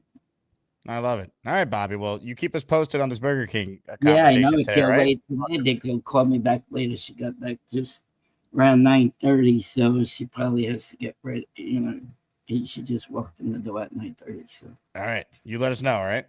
Yeah, no problem. Have a great day, Matt and Jake. We'll see you later. Well, I need to find Matt O'Leary. He's supposed to come on my show. I want his butt on a stick. Bobby. What a call from Bobby Midnight. The best. I wish him all the luck in the world. Hopefully he lands that job. He's going to be the best fry cook in the game. Let's go, baby. SpongeBob's taking notes from Bobby Midnight. Matt, great stuff. Plug the channel again for those two to get late. Yeah, absolutely. Matt O'Leary, NY, for all things New York Jets. I'll also be streaming this afternoon at 3 o'clock with Jeremy, Jets Chaos, over on Talking Jets. So check that out too. He'll be rocking the glasses. He has to be. Love it. Jake, thanks again for having me. Ladies and gentlemen, the great Matt O'Leary joining us in his weekly spot on the show. Appreciate Matt's time. Hit the like button. Beastbreaker says, Matt O'Leary, awesome fellow. Beastbreaker says, gotta love Bobby. Gia writes in, Bobby is going to be so handsome in his little BK uniform making Whoppers and chicken sandwiches. Double R writes in, why does Jake do this? This is my job, Double R. All right? This is my livelihood. I sit at this desk for 4 hours a day and talk about a football team that hasn't made the playoffs in 14 years. I have no choice. This is unfortunately my destiny for now. But eventually, we'll see winning football. Or maybe we won't. But the Asmaniacs will be here regardless. Neil follows up and says, the only way we do anything is to get an NFL quarterback that had success, Kyler Murray or Stafford. Maybe we catch lightning in the bottle with Carr, keep Devontae or Cousins. Carr, I'm in on. Winston, I'll take those guys over some of the other trash options. If Tyrod's healthy, Neil, they can win games. Tyrod's taken a team to the playoffs before. Problem is he's never healthy, so you need another quality quarterback option. Ladies and gentlemen, we'll try it one more time. Can we hear you, Mikey? Can you hear me? Yes. Yeah. I got it. Yeah, Jake, I was telling you, my buddy Justin Fields is coming to the Jets. I feel it in my bones. Right? I think he's going to carry the Jets to the Super Bowl next year. Really? I don't you care think so? what anybody in the football league. I hope you're right. Right? You still hear me? Oh, I hear you. And your friend, I think I got his last name right this time. It's Laakani. Lacani. Lacani and Sean. Sean Lacani. Tell Sean I say hello. That's awesome. Yeah, they love you. They love you to pieces. I might see him today. Next Thursday, we have a meeting with him. Yeah, at the hospital. He's a doctor. Yeah, he's a smart guy. Jake. And then just told Nick Strand he helped me out last night, big time. Brother Nick, Brother Nick Shine. Oh, of course I know Nick Shine. And, she's my homegirl, Jen Graves. I love that woman. Yeah. She's a pretty woman. I told her, I got nervous a little bit when I mentioned her name. I got so happy to mention her name. Oh, She's yeah. a wonderful. I just get nervous around the ladies. I get nervous. I don't mean to get nervous, but you get nerves around Jay Graves? I love it. She's great. Yeah, I think she's a pretty woman. And Bobby likes her. My brother Bobby. He likes every woman. Tom. Calm your freaky down. In the gateway, Yeah. Matt guy, the Matt guy, you had him on the show. Yeah. I love him. I love that guy so much. He's I see him on the other shows. Maybe I could get on this. I don't know how to get on this show. I'll put you on with him next time if we can get your internet to work. Yeah, I will. I promise. And tell Nick Strand, I love him, Night in the Gateway, and everybody else. You too, Jake. I love you, Night in the Gateway, because we are the Jets. We got fasten our seatbelts and get ready for the ride. And and we're going to hire another assistant coach. I can't believe this is our year. This is our year. No NFL is helping us out this year. We not Let's need go, the Mikey. referees. We not need the referees cheating all the time. Because Kansas City, they cheated with Kansas City all the time. But the Jets not need that crap. They just need the commissioner step his foot down and say the Jets going all the way, baby. Right? I love you, Jake. Go. I love you too, Mikey. You're the man. I wish I could visit you soon. Well, I will see you at some point at a game next year, like this past year.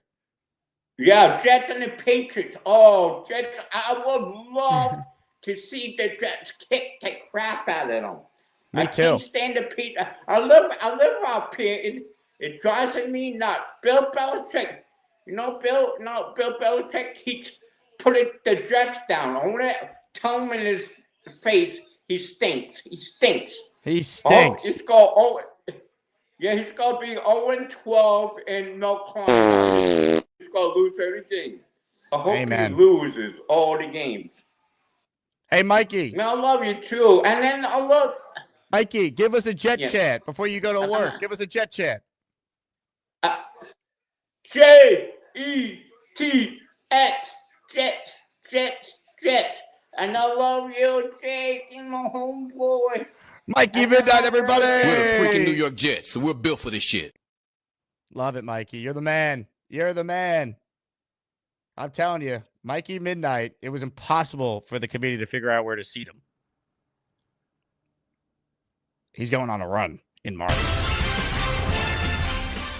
Ladies and gentlemen, how about this for Frank P? Are you kidding me, Frank? You are the man. Thank you for the support. 20 memberships have been gifted. 20 raffle memberships, or excuse me, 20 raffle entries for Frank P in the next Asmaniac raffle. Yeah, here we come, baby. Here we come. Here come the Jets, baby. Now, give me money. Or I shoot him. And I shoot all you motherfuckers. And then we take it. Your choice, bitches. Here we go, baby. I'm strapped up in my helmet that is double the size of what it should be if it actually were to fit me. Let's go, baby. 20 spot from the great Frank P. Cranky Yankee 83, Jet Life 321, Deroyd, Bobbleneck, FR Carouse, Mr. Bozak, Merklo 26, Jeffrey R. That's It Gaming, South End Auto Detailing, GOA, Java G, Antonio Ambrosio, Mark Moose, Amir Layden, Brian Glick, Morning Woody, Devin Frank, Garrett, Mark Riss, all receiving channel memberships. That sounded light, though. That was 20? Apparently that was 20. Hey, shout out to you, Frank P, for paying it forward for the channel. I think the second one, excuse me. Let's go. Absolutely incredible. 20 more entries. I'm going to probably add another prize after today. By the way, the updated 4 prizes for those tuning in late today. Sanchez signed helmet. Jermaine Johnson signed jersey. Mangold signed jersey. Sauce signed jersey. And potentially more coming. Felix is in the raffle. He has signed up to become a channel member. His membership expired, and he said, I'll do it the old-fashioned way. Felix got you down in the raffle for 1. Steven Guzman just sent in a $20 super sticker. I'll count it for 5 entries because it's the same thing as a super chat, but there's no comment here, Steven. So if you got a comment you want me to read, just write it in normal, and if I see it, I'll bring it up on the screen. Thank you for the support. Nick writes in, you never know what's going to happen on Jake's show. Fan for life here. Thank you, Nick. I appreciate that. Anyone could just do a show talking about the Jets. This show is about the Jet fan experience and the lives of the biggest Jet fans. In addition to what the Jets do that pisses us off typically. JV says, Jet streams spend every day talking about all the inferior QB options. I mean, we don't have a choice, JV. They moved on from Rodgers. Like, we're supposed to sit here every day and be like, they moved on from Rodgers. Like, I don't agree with it. I've said it. It's my opinion. People could agree or disagree, but that's the decision they made. I hope they're right. Tired of losing. More of your calls right now. Jack talks Jets. Wants to talk Jets. Hello, Jack. Hey, Jake. How you doing? I'm a big fan of the show. Jack, where have you been, man? You got a nice setup there. I mean, I don't know. I really started this channel a few years ago, trying to get other Jets fans to relate the same as me in this suffering that I've been raised in, unfortunately. I've been hearing your stream about our quarterback options for this year. And of course, I agree with you. I think we should have kept Rodgers. I think he's our best one to lead us into the future, or at least maybe a year or two. I think he could have had us the most wins for next season. But looking at PFF here, let's say we do not select a quarterback in the first round, which I know you and Matt were talking about. You think they should select one maybe in the middle of the draft, right? PFF has them drafting Mason Graham from Michigan. How do you feel about their decision right there? I like Mason Graham. I don't know if he's going to make it to 7, though. That's the thing. If he's there and they took him, I would have no issue selecting him that high. They need to fix the defense. You put him next to Quinnen. You have Jermaine coming back. You have McDonald. That's a really good defensive line. Still have some pieces in your secondary. Like, I'm tired of this team getting pushed around. I'd be fully on board with that approach. Right. And talking about the cornerback options, right? Charvarius Ward, I saw you guys talking about him earlier. Would we have to pay him more than what he's expecting, especially if he's coming to New York, especially with Aaron Glenn? Free agency typically goes highest bidder. So the Jets make him the highest offer, he'll come here. Mm-hmm. But anyway, the thing about Rodgers is, right, his age is definitely a big factor coming into this season. And would you expect Rodgers to only be, if he did come back, would you expect him to play all 18 games next year like he did this year? Probably not, but if he gave 14 or 15 with Tyrod playing the others, like that's how it should be. And honestly, this year, while he played all 17 games, there probably was a strong argument to be made. They should have sat him down for a couple of weeks and played Tyrod, and they didn't. Exactly. So hopefully, Aaron Glenn, it's a moot point because he's gone, but like, I think Jeff Ulbrich was afraid to sit Rodgers because he's an interim. He knows that he needs Rodgers backing if he has any chance of keeping the job and the team doing well. But I think a more established coach would have sat down Rodgers at some point when he was clearly not anywhere near 100%. And you saw that when he started to play better down the stretch when he did heal up and get healthy. And especially those knee injuries throughout the season, starting against the Broncos, because I went to that Broncos game. I don't know if they showed it on TV or not because I wasn't watching it. But eventually, Rodgers was on the ground for 20 seconds holding his knee, and I feel like that's really what started the downfall for him mid-season.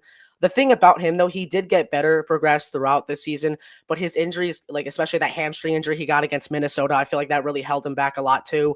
And I feel like with the firing of Saleh, that didn't help his situation. So I totally agree with you right there. Now, Jack, we got to talk about you. How old are you? You got to be one of our younger callers. I am 15. I just turned 15 in September, actually. But unfortunately, for me, what was the first Jets season you remember watching? I would say the 2015 or 2016 season, I would say, when we had Ryan Fitzpatrick as our quarterback. I do vividly remember I was over my my uncle's house watching when the Jets, I vividly remember the play where Decker caught the touchdown from Fitzpatrick to beat the Patriots in that game. I remember my uncle, he almost broke his end table because he was jumping so hard right on the floor. But then I remember watching the game at home when we lost to Buffalo and we missed out on the playoffs. Oh, yeah. So you've seen nothing but losing in your lifetime as a Jets fan. Yep. I was 1 when they last made the playoffs. So, I mean, it's been basically my whole life that I've been watching them lose. So this is just brutal. So you and Connor Long got to do a podcast together is what this looks like here. I know. I've been actually thinking about it. I don't know. I'm probably going to invite him on my show, or maybe I'll reach out to him, see if I can get on his show eventually. I love watching his content. Love watching Matt O'Leary's content. Jets Media, another one of my favorites. About Jake, I would say, you're probably my favorite one out there. Thank you. I watch the streams every single day. And I really only found you 2-3 years ago. I want to say 2 years ago, maybe. But I watch you every single day. I told my parents about you and they told me I should get on your show. And here I am. Shout out to Jack's parents. They're smart people. Exactly. But anyway, I just want to ask you one more question. How do you think of the rumors about Breece Hall getting traded to Dallas? Because I don't know whether to buy it or whether to not buy it. I didn't even see that rumor, so I'm not buying it because I don't deem it coming from any credible reporter. I saw. I think I saw it. Let me see. Let me bear with me real quick, Jake. I think I saw it either on ESPN or something else. Let's see. I don't think they're going to trade him, Jack. So I I don't think think it's either. like, I his wouldn't value's worry low about right it. now. It wouldn't make sense. Right. Sports Illustrated posted about it. I don't know how reliable they are, really. But I don't believe It could just be, but like, here's the thing, right? Sports Illustrated posts about it, right? It could be possible trades the Cowboys could make for a running back, and they list Exactly. Brees Hall and a bunch of names. It's like they're going to trade Brees to that. Like, that could just be one opinion of some writer who connects the dots. Oh, Brees last year of his deal, Cowboys need a running back. Maybe they could call the Jets. Like, that's how these things get started, and there's no validity to it. Right. That's really how the Garrett Wilson trade rumors started. That with those fake accounts on Instagram. Really, that's how I found out like it was really fake because we didn't really hear much about Garrett Wilson. Obviously, football is a game of emotions, right? We see Wilson frustrated on the field after some plays that he had, and then some people started assuming that he wanted out of New York. And I remember, I don't think we even heard anything from Garrett Wilson yet that he wants to leave. He shut it down. He said it's not true. Exactly. Yeah.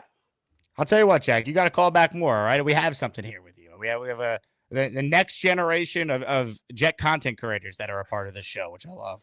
Of course, Jake. Of course, I was excited to get on here, but very nervous at the same time. But You're doing great, Jack. Where are you from? Where do you live? I'll probably midnight you right now. I'm from Connecticut. I am from Connecticut. Connecticut. Wow. Connecticut's weird because there's Jet fans, Giant fans, and Patriots fans that all live there. I'm really the only Jet fan in my entire school. There's some of them that they say they do. I asked them a couple of questions and I found out that they're not really Jets fan. But I appreciate them. I appreciate them for not, being a bandwagon, for sticking with them. But, I'm really the only real Jet fan in my entire school. I love it. Jack, do me a favor. Email me, asmanjake@gmail. Send me your address and your t-shirt size. I want to send you some merch, all right? Of course, Jake. Of course. You got it, Jack. Great job. All right, call back soon. I will. Thank you so much. Ladies and gentlemen, Jack Talks Jets, our next big star in the Jet community. Just don't take my job, Jack. I got to do this for a while. I don't really have a choice. Ladies and gentlemen, how about Jack? Give him some love in the chat. That was great. Dre, shoot me a message. Your Gustbuster was sent out weeks ago. I have tracking for it and everything. You were traveling when we sent it out. So if you gave me the wrong address, we'll work through that. But shoot me a message in the Discord. I'll work through it for you. Nicholas with 20. Holy bleep. Wow. Let's go, baby. 20 raffle entries. It's the Asmaniac membership raffle. For every membership gifted, you receive one ticket entered in the raffle to win epic prizes. Here we go. Here we go. Here we go. Strap up. Yeah. 20 names to read. Courtesy of Nicholas Alverson, who wrote in right after he dropped this bomb. Bang. Giving us the full Mike Breen experience. Let's go. Free stuff for all. Free stuff. Boom. Here we go. If you hear your name called, you're a channel member. Bang! Blackbeard Travel TV, Sean, Wilfredo Garcia, Flex Plexico, Ross Kitty, Stephen Dominic, Mach 1, Mercy Fate, Keith Kirkwood, Joseph Baresi, Big Will, Flight Boss, DM95, Stephen Gonzalez, Justin C. from North Jersey, Stephen NYC, Michael Pedrogosa, Travis Preheim, Slim, all receiving channel memberships. Let's go. How about it? Nicholas, thank you. Got you down in the raffle. We're getting all sorts of memberships today, which is great. Once again, the prizes for those of you new: Sauce signed jersey, Mangold signed jersey, Jermaine signed jersey, Sanchez signed helmet. Let's freaking go. More prizes to come later this week as well. We will announce the winners next week, so you still got time to enter. I'll be live from the Combine, so we'll do it from Indy. And the theme, successful Jets draft picks, which is why we got Sanchez, Jermaine, Mangold, Gardner, trying to do different players from all different eras. All right. Here we go. Back to your calls if you want in on the conversation here. Let's see what you guys are thinking. Let's say hello to Jason in Jerusalem, who is up next on our program. What's up, Jason? Hey, Jake. Al's no longer allowing me to hang out in his living room, so I had to find alternate arrangements. Good for you, man. I appreciate you adapting on the fly. And, shout out Kyle. Great host. Thank you so much, man. All the best to you. If you do decide to list it on Airbnb, make sure Jake gives you a shout out. Fair for it. If, Jack, great caller. If he's not in the tournament, give him my spot. Dude really deserves a spot in the tournament. I mean that wholeheartedly. It's tough. It's his first call, though. He called in too late. If he's been watching the show for 2 years, he definitely would have been in if he called a couple more times over the last 3 months. Yeah, but sometimes the tournament needs the up and comers. They do, but it's the bracket's coming out in 2 days. I can't force the committee to put them in. It's up to them to decide. Yeah, but you need a few at large. Have your D3 for 10 to 14-year-olds. 10 to 16-year-olds who call in. Look, if we did an NIT, I think he'd make it, but it's not up for me. Yeah, okay. Maybe we'll blame the committee. Maybe we should move it up to from 68 to 74 or something like that. See how we could add a few more teams, get a few more bucks out of it. Anyway, Jake, well, I love supporting the U.S. there. It's got the hat, got the hockey vibes. God bless hockey for actually figuring out how to fix their All-Star weekend. How can the NFL do such a thing? What could the NFL do to actually make All-Star weekend something important? I don't think you can. I don't think you can. I mean, because the people only care about the 4 nations because it's country to country. You couldn't do U.S. players versus one nation. Mexico, what if you did Canada, certain colleges? What do you did SEC versus Big Ten and stuff like that? I just don't think we're ever going to see people from football want to play the physicality of that football is for a game that doesn't mean anything. Other than Sean Taylor, God bless his soul. Yeah, like you just don't see it anymore. I just don't think it's ever going to happen. Well, the hockey All-Star game sucked until it happened. Baseball, sure. Yeah, but this is not an every year thing. There's 4 nations, Okay, but even if you bring it every few years and inject something into it, like I said, if you had a different conferences and have random players from those conferences play in the game, you don't think to have an SEC versus a Pac-10 or a Big Ten game, the players would be showing pride in it? I don't see it personally. Maybe I'm dead wrong. I can't see NFL players caring about that to the point where they're actually going to play it seriously. I mean, I guess I know the answer to this question. Are just hockey players just a different breed? Yes, they are. They also also hockey has a culture of international play. You play World Juniors growing up. It's way more like the Olympics and the NHL are a thing with the pros being allowed to play. Everyone knows the story of the 1980 team. Like it's international hockey is more of a thing. Well, there's no such thing as international football. It's not a thing. Like maybe years from now, if maybe it's flag football in the Olympics, which is coming apparently, like then maybe one day it's a lot bigger and we could have this conversation if I'm still doing this years from now. But I don't ever see football being able to do anything close to what hockey's done with the 4 nations. Basketball, because there are All-Star games at prisons. Basketball, you could try it. Honestly, if you do the world versus the U.S., though, but the world probably wins. Probably. Think about it. They might actually play defense. Well, I mean, like, it's just think about it. Like the U.S. still wins gold in basketball, but that's country to country. You start doing the world, you get the best players in the world versus the American-born players. The world's, I mean, they might be a favorite. Giannis, Luka, the Wembanyama, like those are just 3 I just thought of just quickly off the top of my head. Right. It would be great to watch, though. It would be. Yeah, it'd be entertaining. I hope they do it. Something needs to be done about some of this. And it's a shame because, at least the NHL found a way of changing. I mean, even at one point, if you remember, it was the world versus North America in the All-Star game, and that was still a joke in the NHL. I mean, look, baseball's having success now with the World Baseball Classic. It's taken a couple years to get it going, a couple tournaments over because I started it in 2006, but it was a big deal 2 years ago. So, we'll see. I just don't see it with football. Do you think baseball should do what the NHL does of take a break and have the tournament in season as opposed to during the preseason? I would honestly prefer that, and then you shorten the regular season those years, but I don't think they'll do that. Well, they'll never cancel games. I mean, that's for sure they're not doing. No. But I guess it's nice to see. And 3 fights in 9 seconds, good all-time hockey there.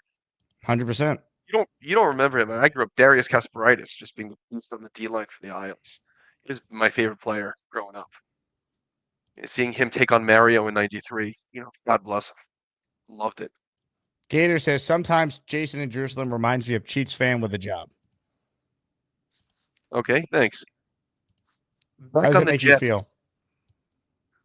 Okay. Good to know that I publicly give off the impression of being employed.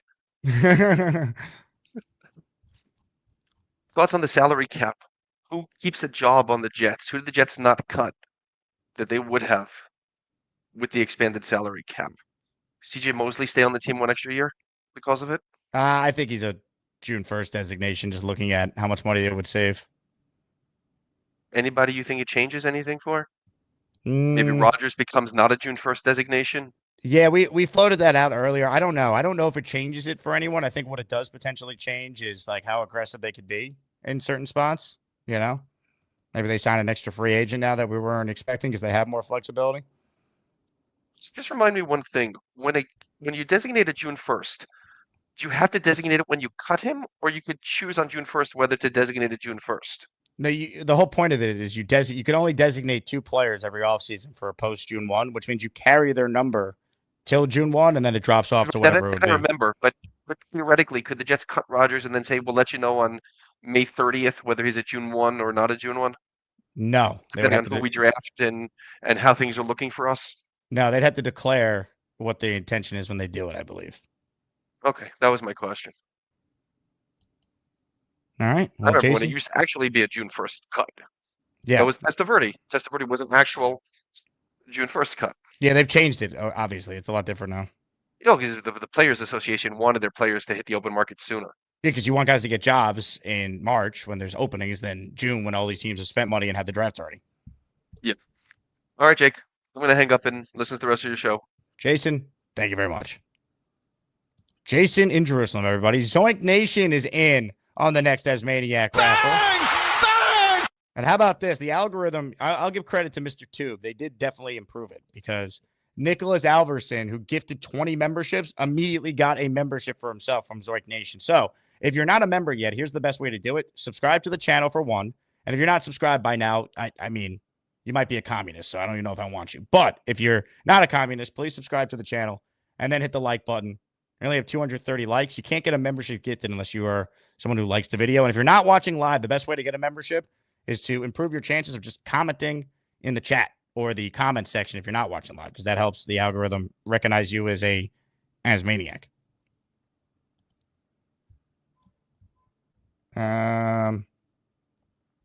Let's see. Thunderlip says, Jason looks like he's doing this call with no pants on. I guess we'll never know. Nick writes in, Chiefs fan does not represent everyone in KC. I'm a New York guy stuck in KC. Nick, you're a normal guy. I remember I met you and your daughter during the draft a few years ago. You are a normal human.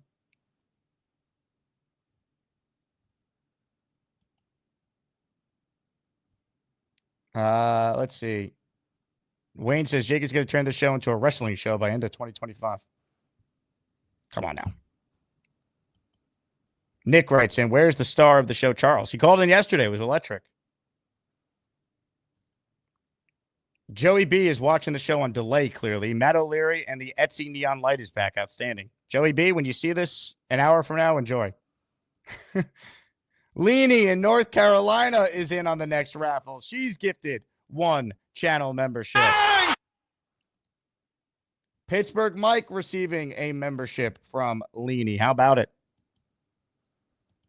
How about it? We're at 73 members added this show. Can we hit 100 before I wrap? Ladies and gentlemen, let's get to more of your calls right now. Where's this guy going to be seated in the tournament? How far could he go? Could he be picked off early? Holy crap, here comes Beastbreaker 666. Why don't you get your fat ass on a treadmill and go the distance with me? Is that Bobby Midnight? I'm not into politics, and I already told you that. I may be big, but I'm going to be bad enough to put you out. Beastbreaker always has some salient points. Beast, how are you? Sore. Hurt back.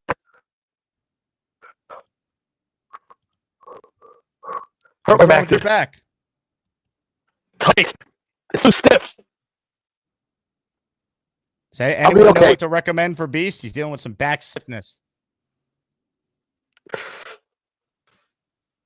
Well, wait till you get to be my age, my friend. You know what? You'll see the hell that I go through. It's pretty rough. But that's $64 million in cap space. I don't know. I'm not sure. But we'll be okay. We'll be all right. And get Nielsen some coffee. You know, You know what time it is? A beast breaker, 666. I'm gonna take my fist and shove it up your ass, and then he gotta go. Beast, you got to fix the internet too, man. We couldn't even hear you. It's too choppy. We need you to fix your internet connection so we can keep having you call in. Or try calling in from a different location. You keep calling in from the cell phone. Try a computer. I've told you this on air, off air. I've done my part, people. I'm trying. He doesn't listen to me.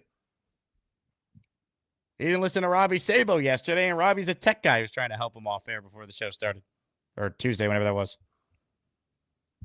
Beast says I need to lay down. You should, Beast. Go lay down. Get the back fixed, then we'll figure out your internet. Joey B says, Canes or Chipotle for the Four Nations? I'm going out to watch it, so neither, Joey B. But now if I had to pick one, I would go Canes. Because it's red-blooded American food, baby. But I love both. But a Caniac combo and some hockey, that's a great call. For those of you who can make that happen, go for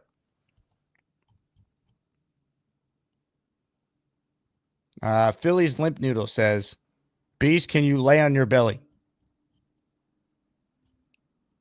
Gator says, guessing Beast Garrett Wilson catches gave him some back pain. It's possible. Let's study the tape. Let's see if we can figure out where the back pain commenced.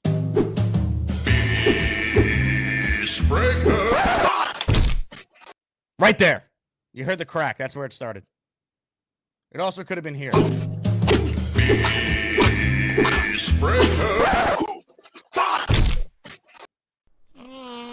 And that was frontward facing though. I think it was the first video we showed. Nick M with a super chat. My daughter has the picture of you guys on her wall. You're a big deal at our house. I appreciate that, Nick. Shout out to your daughter. Hope she's doing well. Who are some free agents, not quarterbacks, you want to see the Jets bring in? I got one I really want at safety. I covered him in Houston. Really good player, underrated. I want Justin Reed. I think he's only still 27. Good locker room guy, good dude. By the way, he also can kick, so he'd be better than Greg Zuerlein immediately. I swear to you, go look at Justin Reed kicker highlights. He can kick. So give me Justin Reed as one of our starting safeties and backup kicker. Wayne says, do you prefer BK or McDonald's? I like McDonald's better, but I like Burger King. Zoink says, as Maniac Whack Packer, 1 Gorman, 2 Mikey Midnight, 3 Beastbreaker. Well, you need 4. There's a final 4 in the bracket.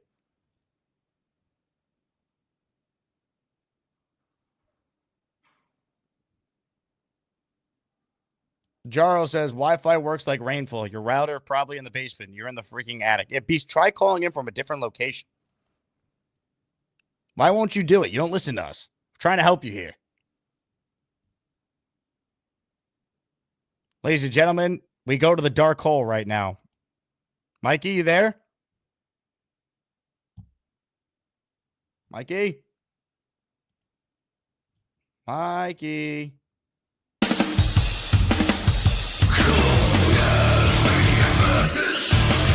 Who's gonna be the best of the bunch? You get to pick the ones that make the show rock.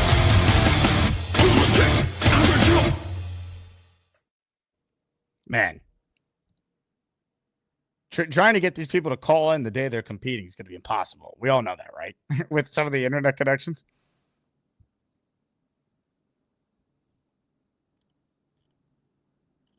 Bino wrote in, Brokeback 666 ain't making the Final Four. He's a one and doneer. All right, Brokeback is kind of funny. Well played, sir. I'm looking at the projected field right now, and I could see Beast going really far. I could see him getting picked off pretty early. Very intriguing first and potentially second-round matchup for Beastbreaker. Will he get out of the first weekend of the tournament? I don't know. It's for the Asmaniacs to decide. I also could see a lot of you wanting the chaos of what Beastbreaker going far would mean, so you'd be rooting for that. Like, I 100% could see that happening.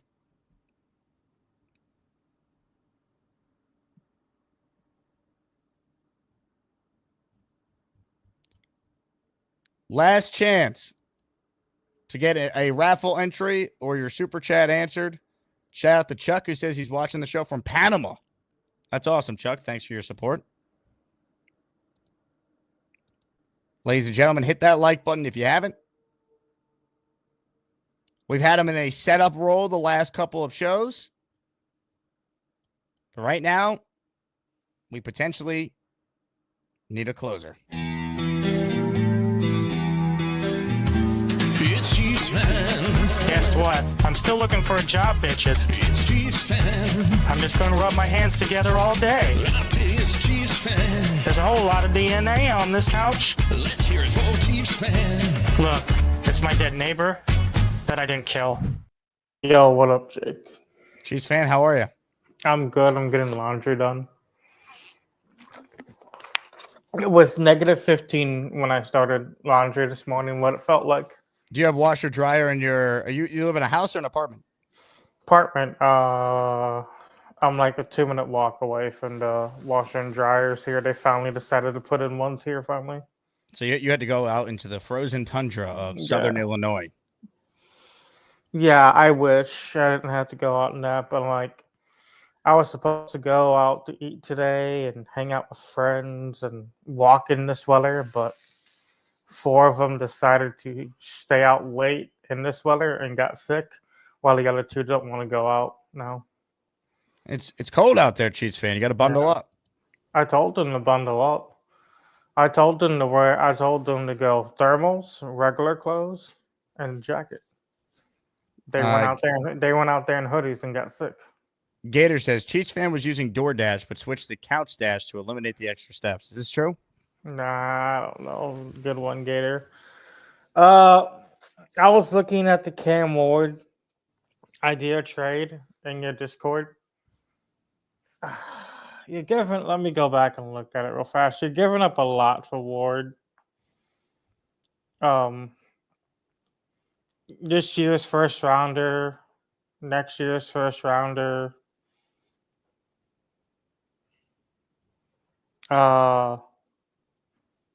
This year's second rounder and a 2027 second rounder, just for Cam Ward. Projected trade idea. I don't think it's worth it, Jake. Yeah, I also don't think that'd be the trade. I think that would be ridiculous for the Jets to trade that much. Now, if you were trading up for like someone like Thunderlips writes in, Cheats fan only gets off the couch to play Magic the Gathering. That's not true. I get off the couch to play my Switch or go out. Like I would be walking to lose weight this week, but it's been like average of 10 degrees and feeling negative 15 most of the. You need a walking pad. Now you could do it indoors. Yeah, I'm actually looking into. My friend has one of those old workout bikes from the 2000s that still works. Is there an update on your job search? 25 wants to know. As soon as the back is back to normal. I did look into online jobs. Who's got a worse back right now, you or Beastbreaker? Oh, Beast.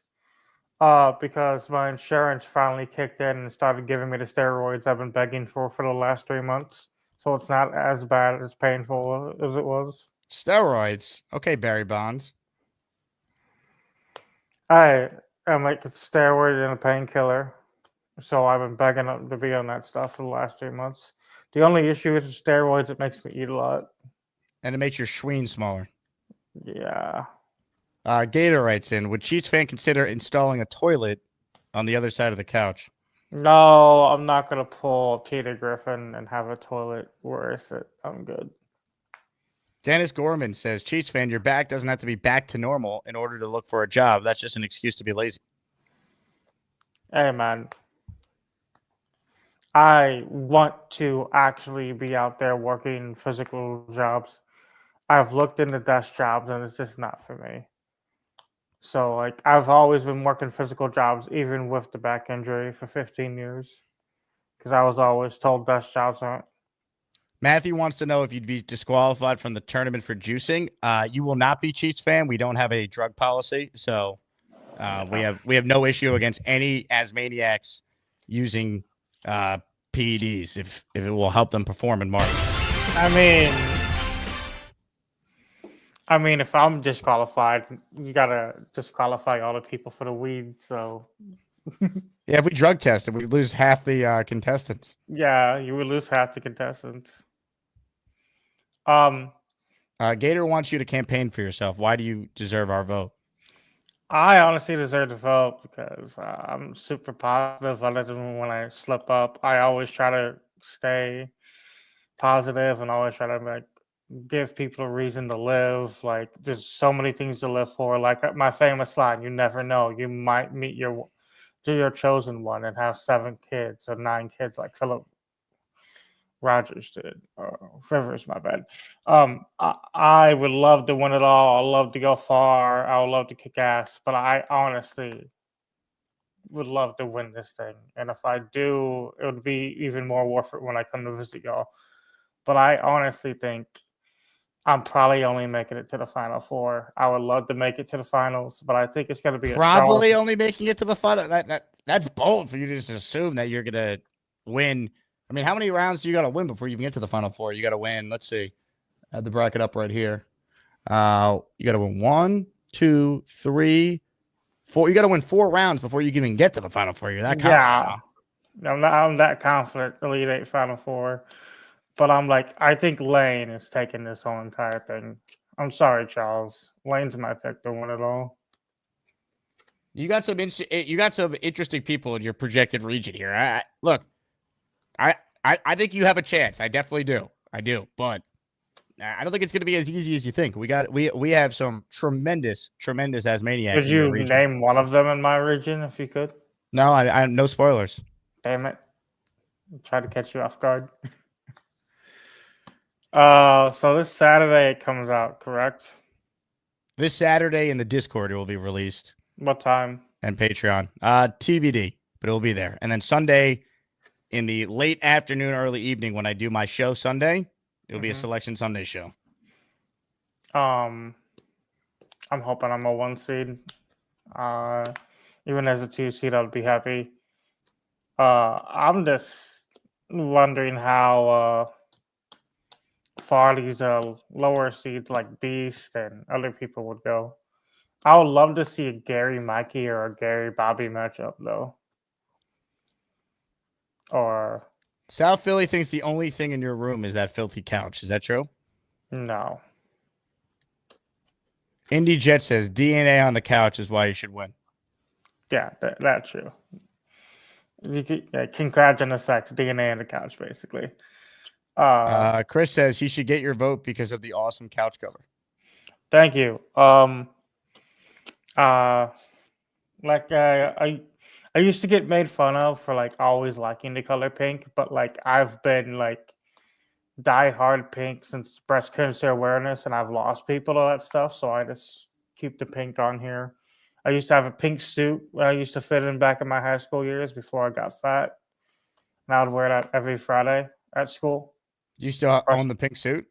Yeah, I used to wear it. I would only bring it out during October for breast cancer awareness. You should bring it out during March for Asmaniac Man. Oh, I don't have that suit. That suit is long gone, 10 years ago. And I would wear it, and people would call me the F-bomb and a homo and all that stuff. And when I would explain it, they would still say slurs. But you remember, Chicago high schools are wild. Yeah. Because I would have a breast cancer awareness pen and a breast cancer awareness cap back then. Because I lost someone at a young age of that. And ever since then, I've been for that. Like, that's when the breast cancer awareness march comes on. Ralphie writes in, Cheats fan has my vote for blowing his trust fund already by living that thug life. Thank you. Like, during, like, the breast cancer awareness, I do go to the meetings. I do donate what I can. Because I'm like, a lot of people lost it every year. And then there's Tom Ace writes in 2 in the pink. Yes, 2 in the pink. There's certain situations where males lose their lives to breast cancer. Peter Castro says, Cheats fan #1 in my book. Thank you, Peter. I really appreciate all the support. I really hope to see you guys at a Jets game if we could fund that. Because my grandparents told me after my back surgery and I get that job, the trust fund is shut off for 3 years. They want me to like have it at a 3-year projection, just in case if we get more and more inflation over the next 3 years, or anything bad happens, or if I don't have that much family around.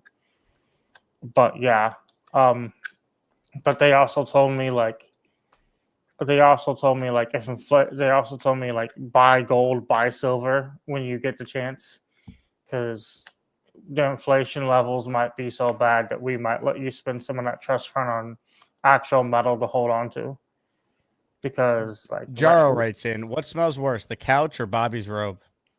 Oh, definitely Bobby's robe. I keep this, dude. I have Febreze. I keep this thing clean. I wash this 2 or 3 times a week. 2 or 3 times a week?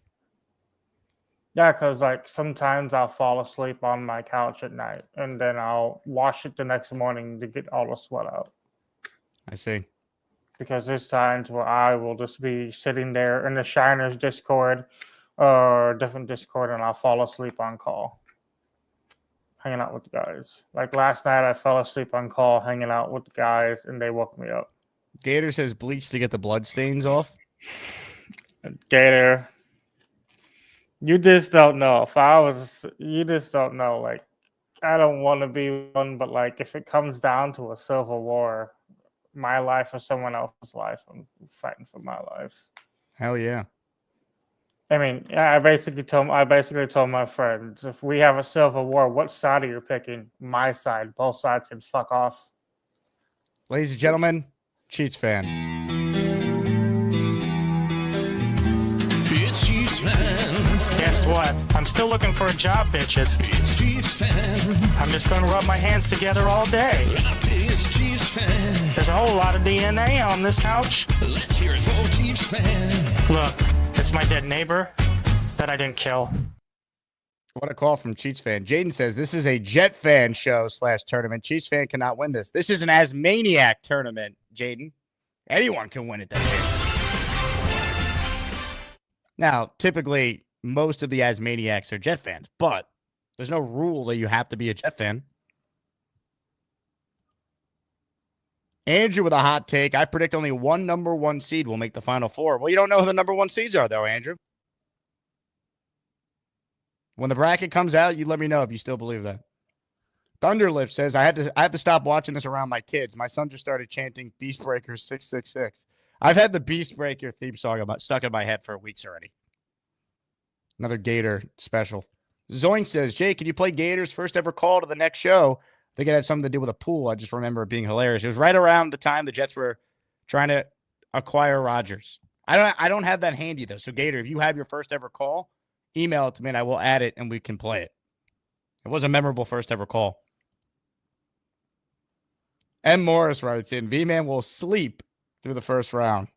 Well played, sir. And I didn't mean to hit that. I meant to hit this.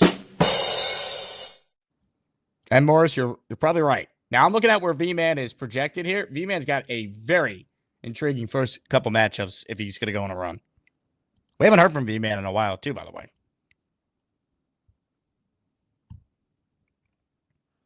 Jay writes in, my kids think I'm so weird watching this. Well, we're all weird. We're Jet fans. We're nuts.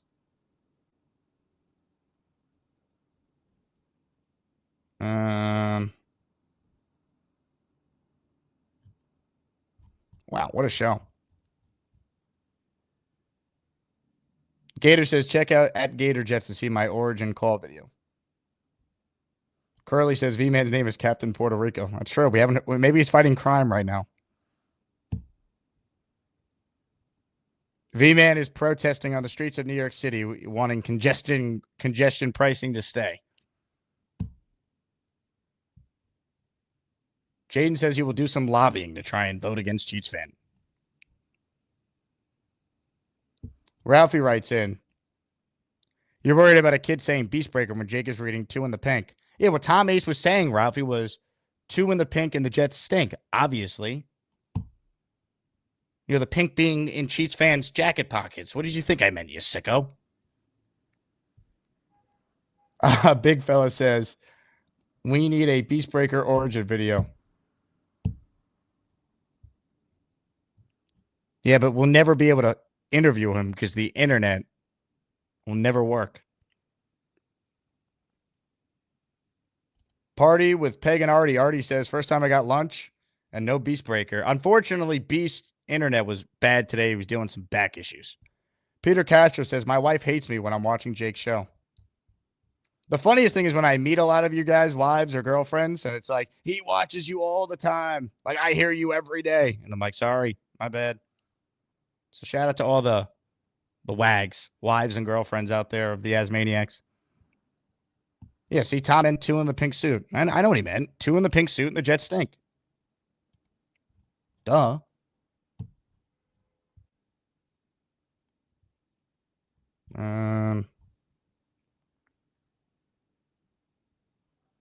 Dixon writes in, my girlfriend says, are you listening to your boyfriend again?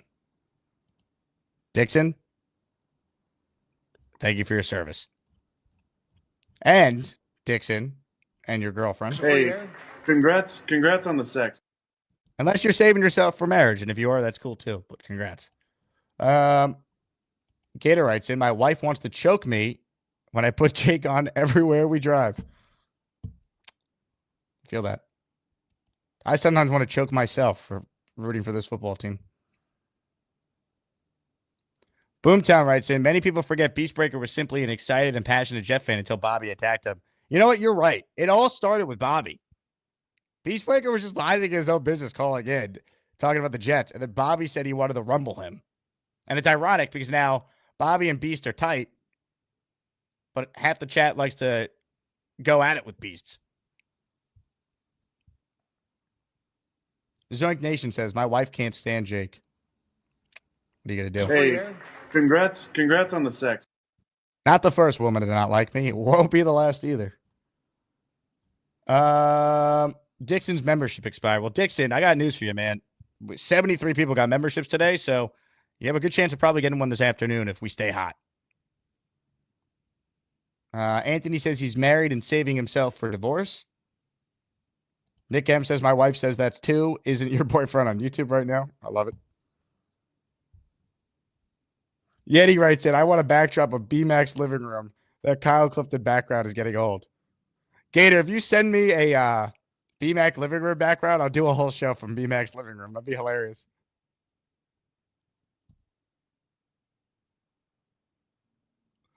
Oh, my God. Yeti says, is anyone's wives like Jake, aside from Leanie, of course? I've actually met a lot of your guys' wives or girlfriends who are very nice. Curly says, my wife says, are you watching that show with the weird guys again? Yeah, it's funny. It depends on what version of the show you get. If you tune in for the first 45 minutes to an hour, it's usually mostly Jets. And then after that, when the calls start, that's when it could go in any direction. You know? That's what we could debate the merits of eating butter, if that's healthy for you. Is the moon landing real? V-Man being a superhero?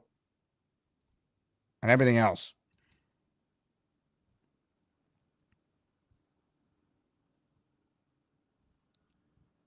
Thunderlip says, I'll do some memberships this afternoon. Hell yeah. Appreciate it. We'll get you in the raffle, Thunderlips. Dixon says, if Jake does a show from B-Mac's living room, he has to cut the cord to his router just like B-Mac. You know, it'd be a funny bit. I'll work with Gator on this because he's the best at getting the backgrounds.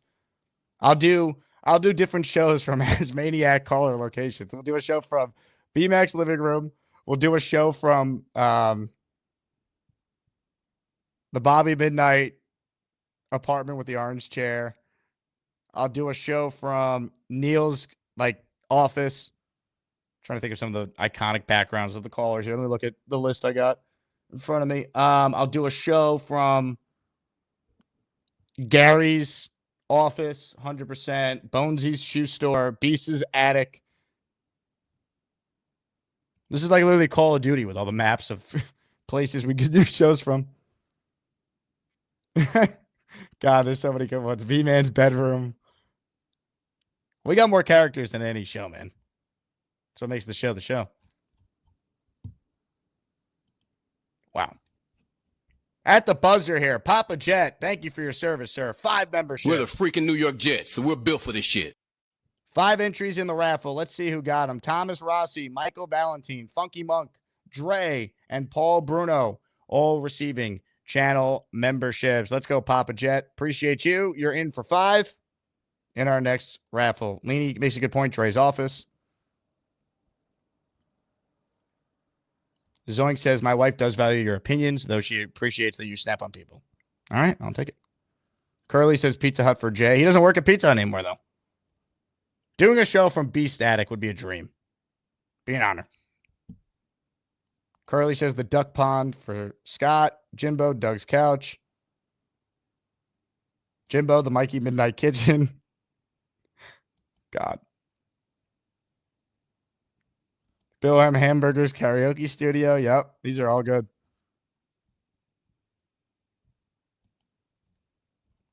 Do a show from David T's eyeball.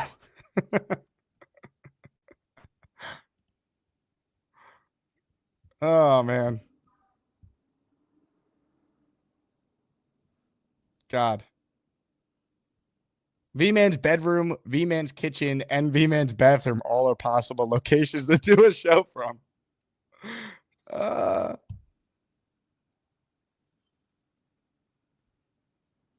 Man. This has been a fun show. Thank you all. These are great.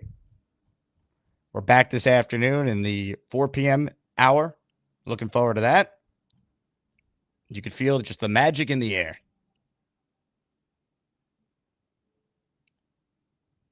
Let's see.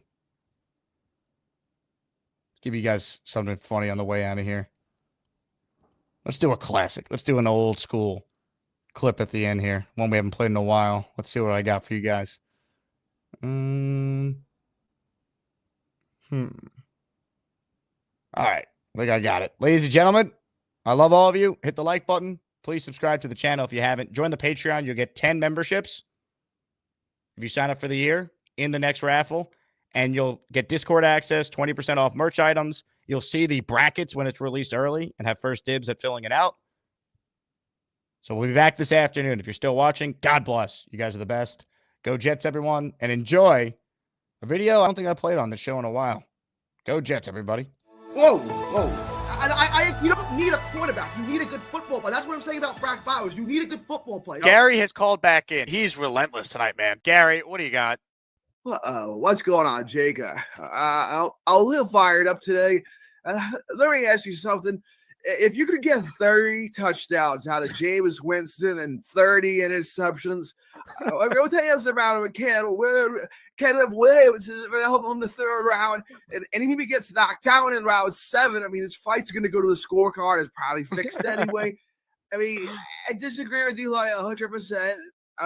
What you did, miscalculating about not taking Joe Milton over Zach, a draft prospect. I mean, knockouts don't matter if you land enough jabs and you would have split decision. You don't need a quarterback for a 12-round fight. You get the tight end. You get the tight end. Joe Milton. Knockouts don't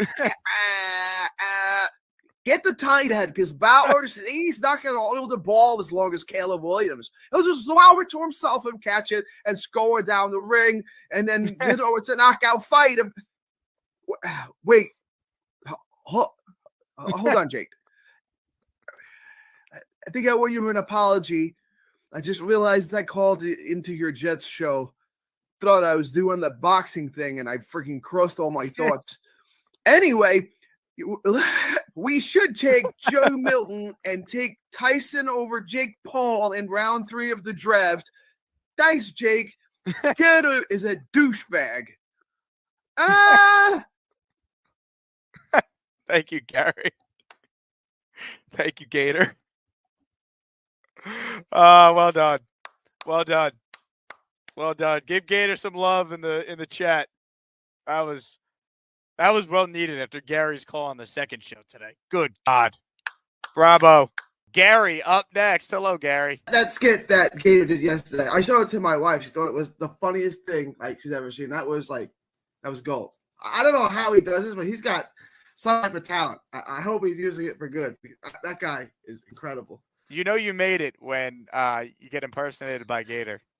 Yeah, I'll take you as a compliment. I'll take you all as a compliment. The Jets are going to come back. No, they're not. They're never going to come back. They're never going to come back. SEAL Team 75, assemble. The Clapping Seals, they're alive and well in the chat.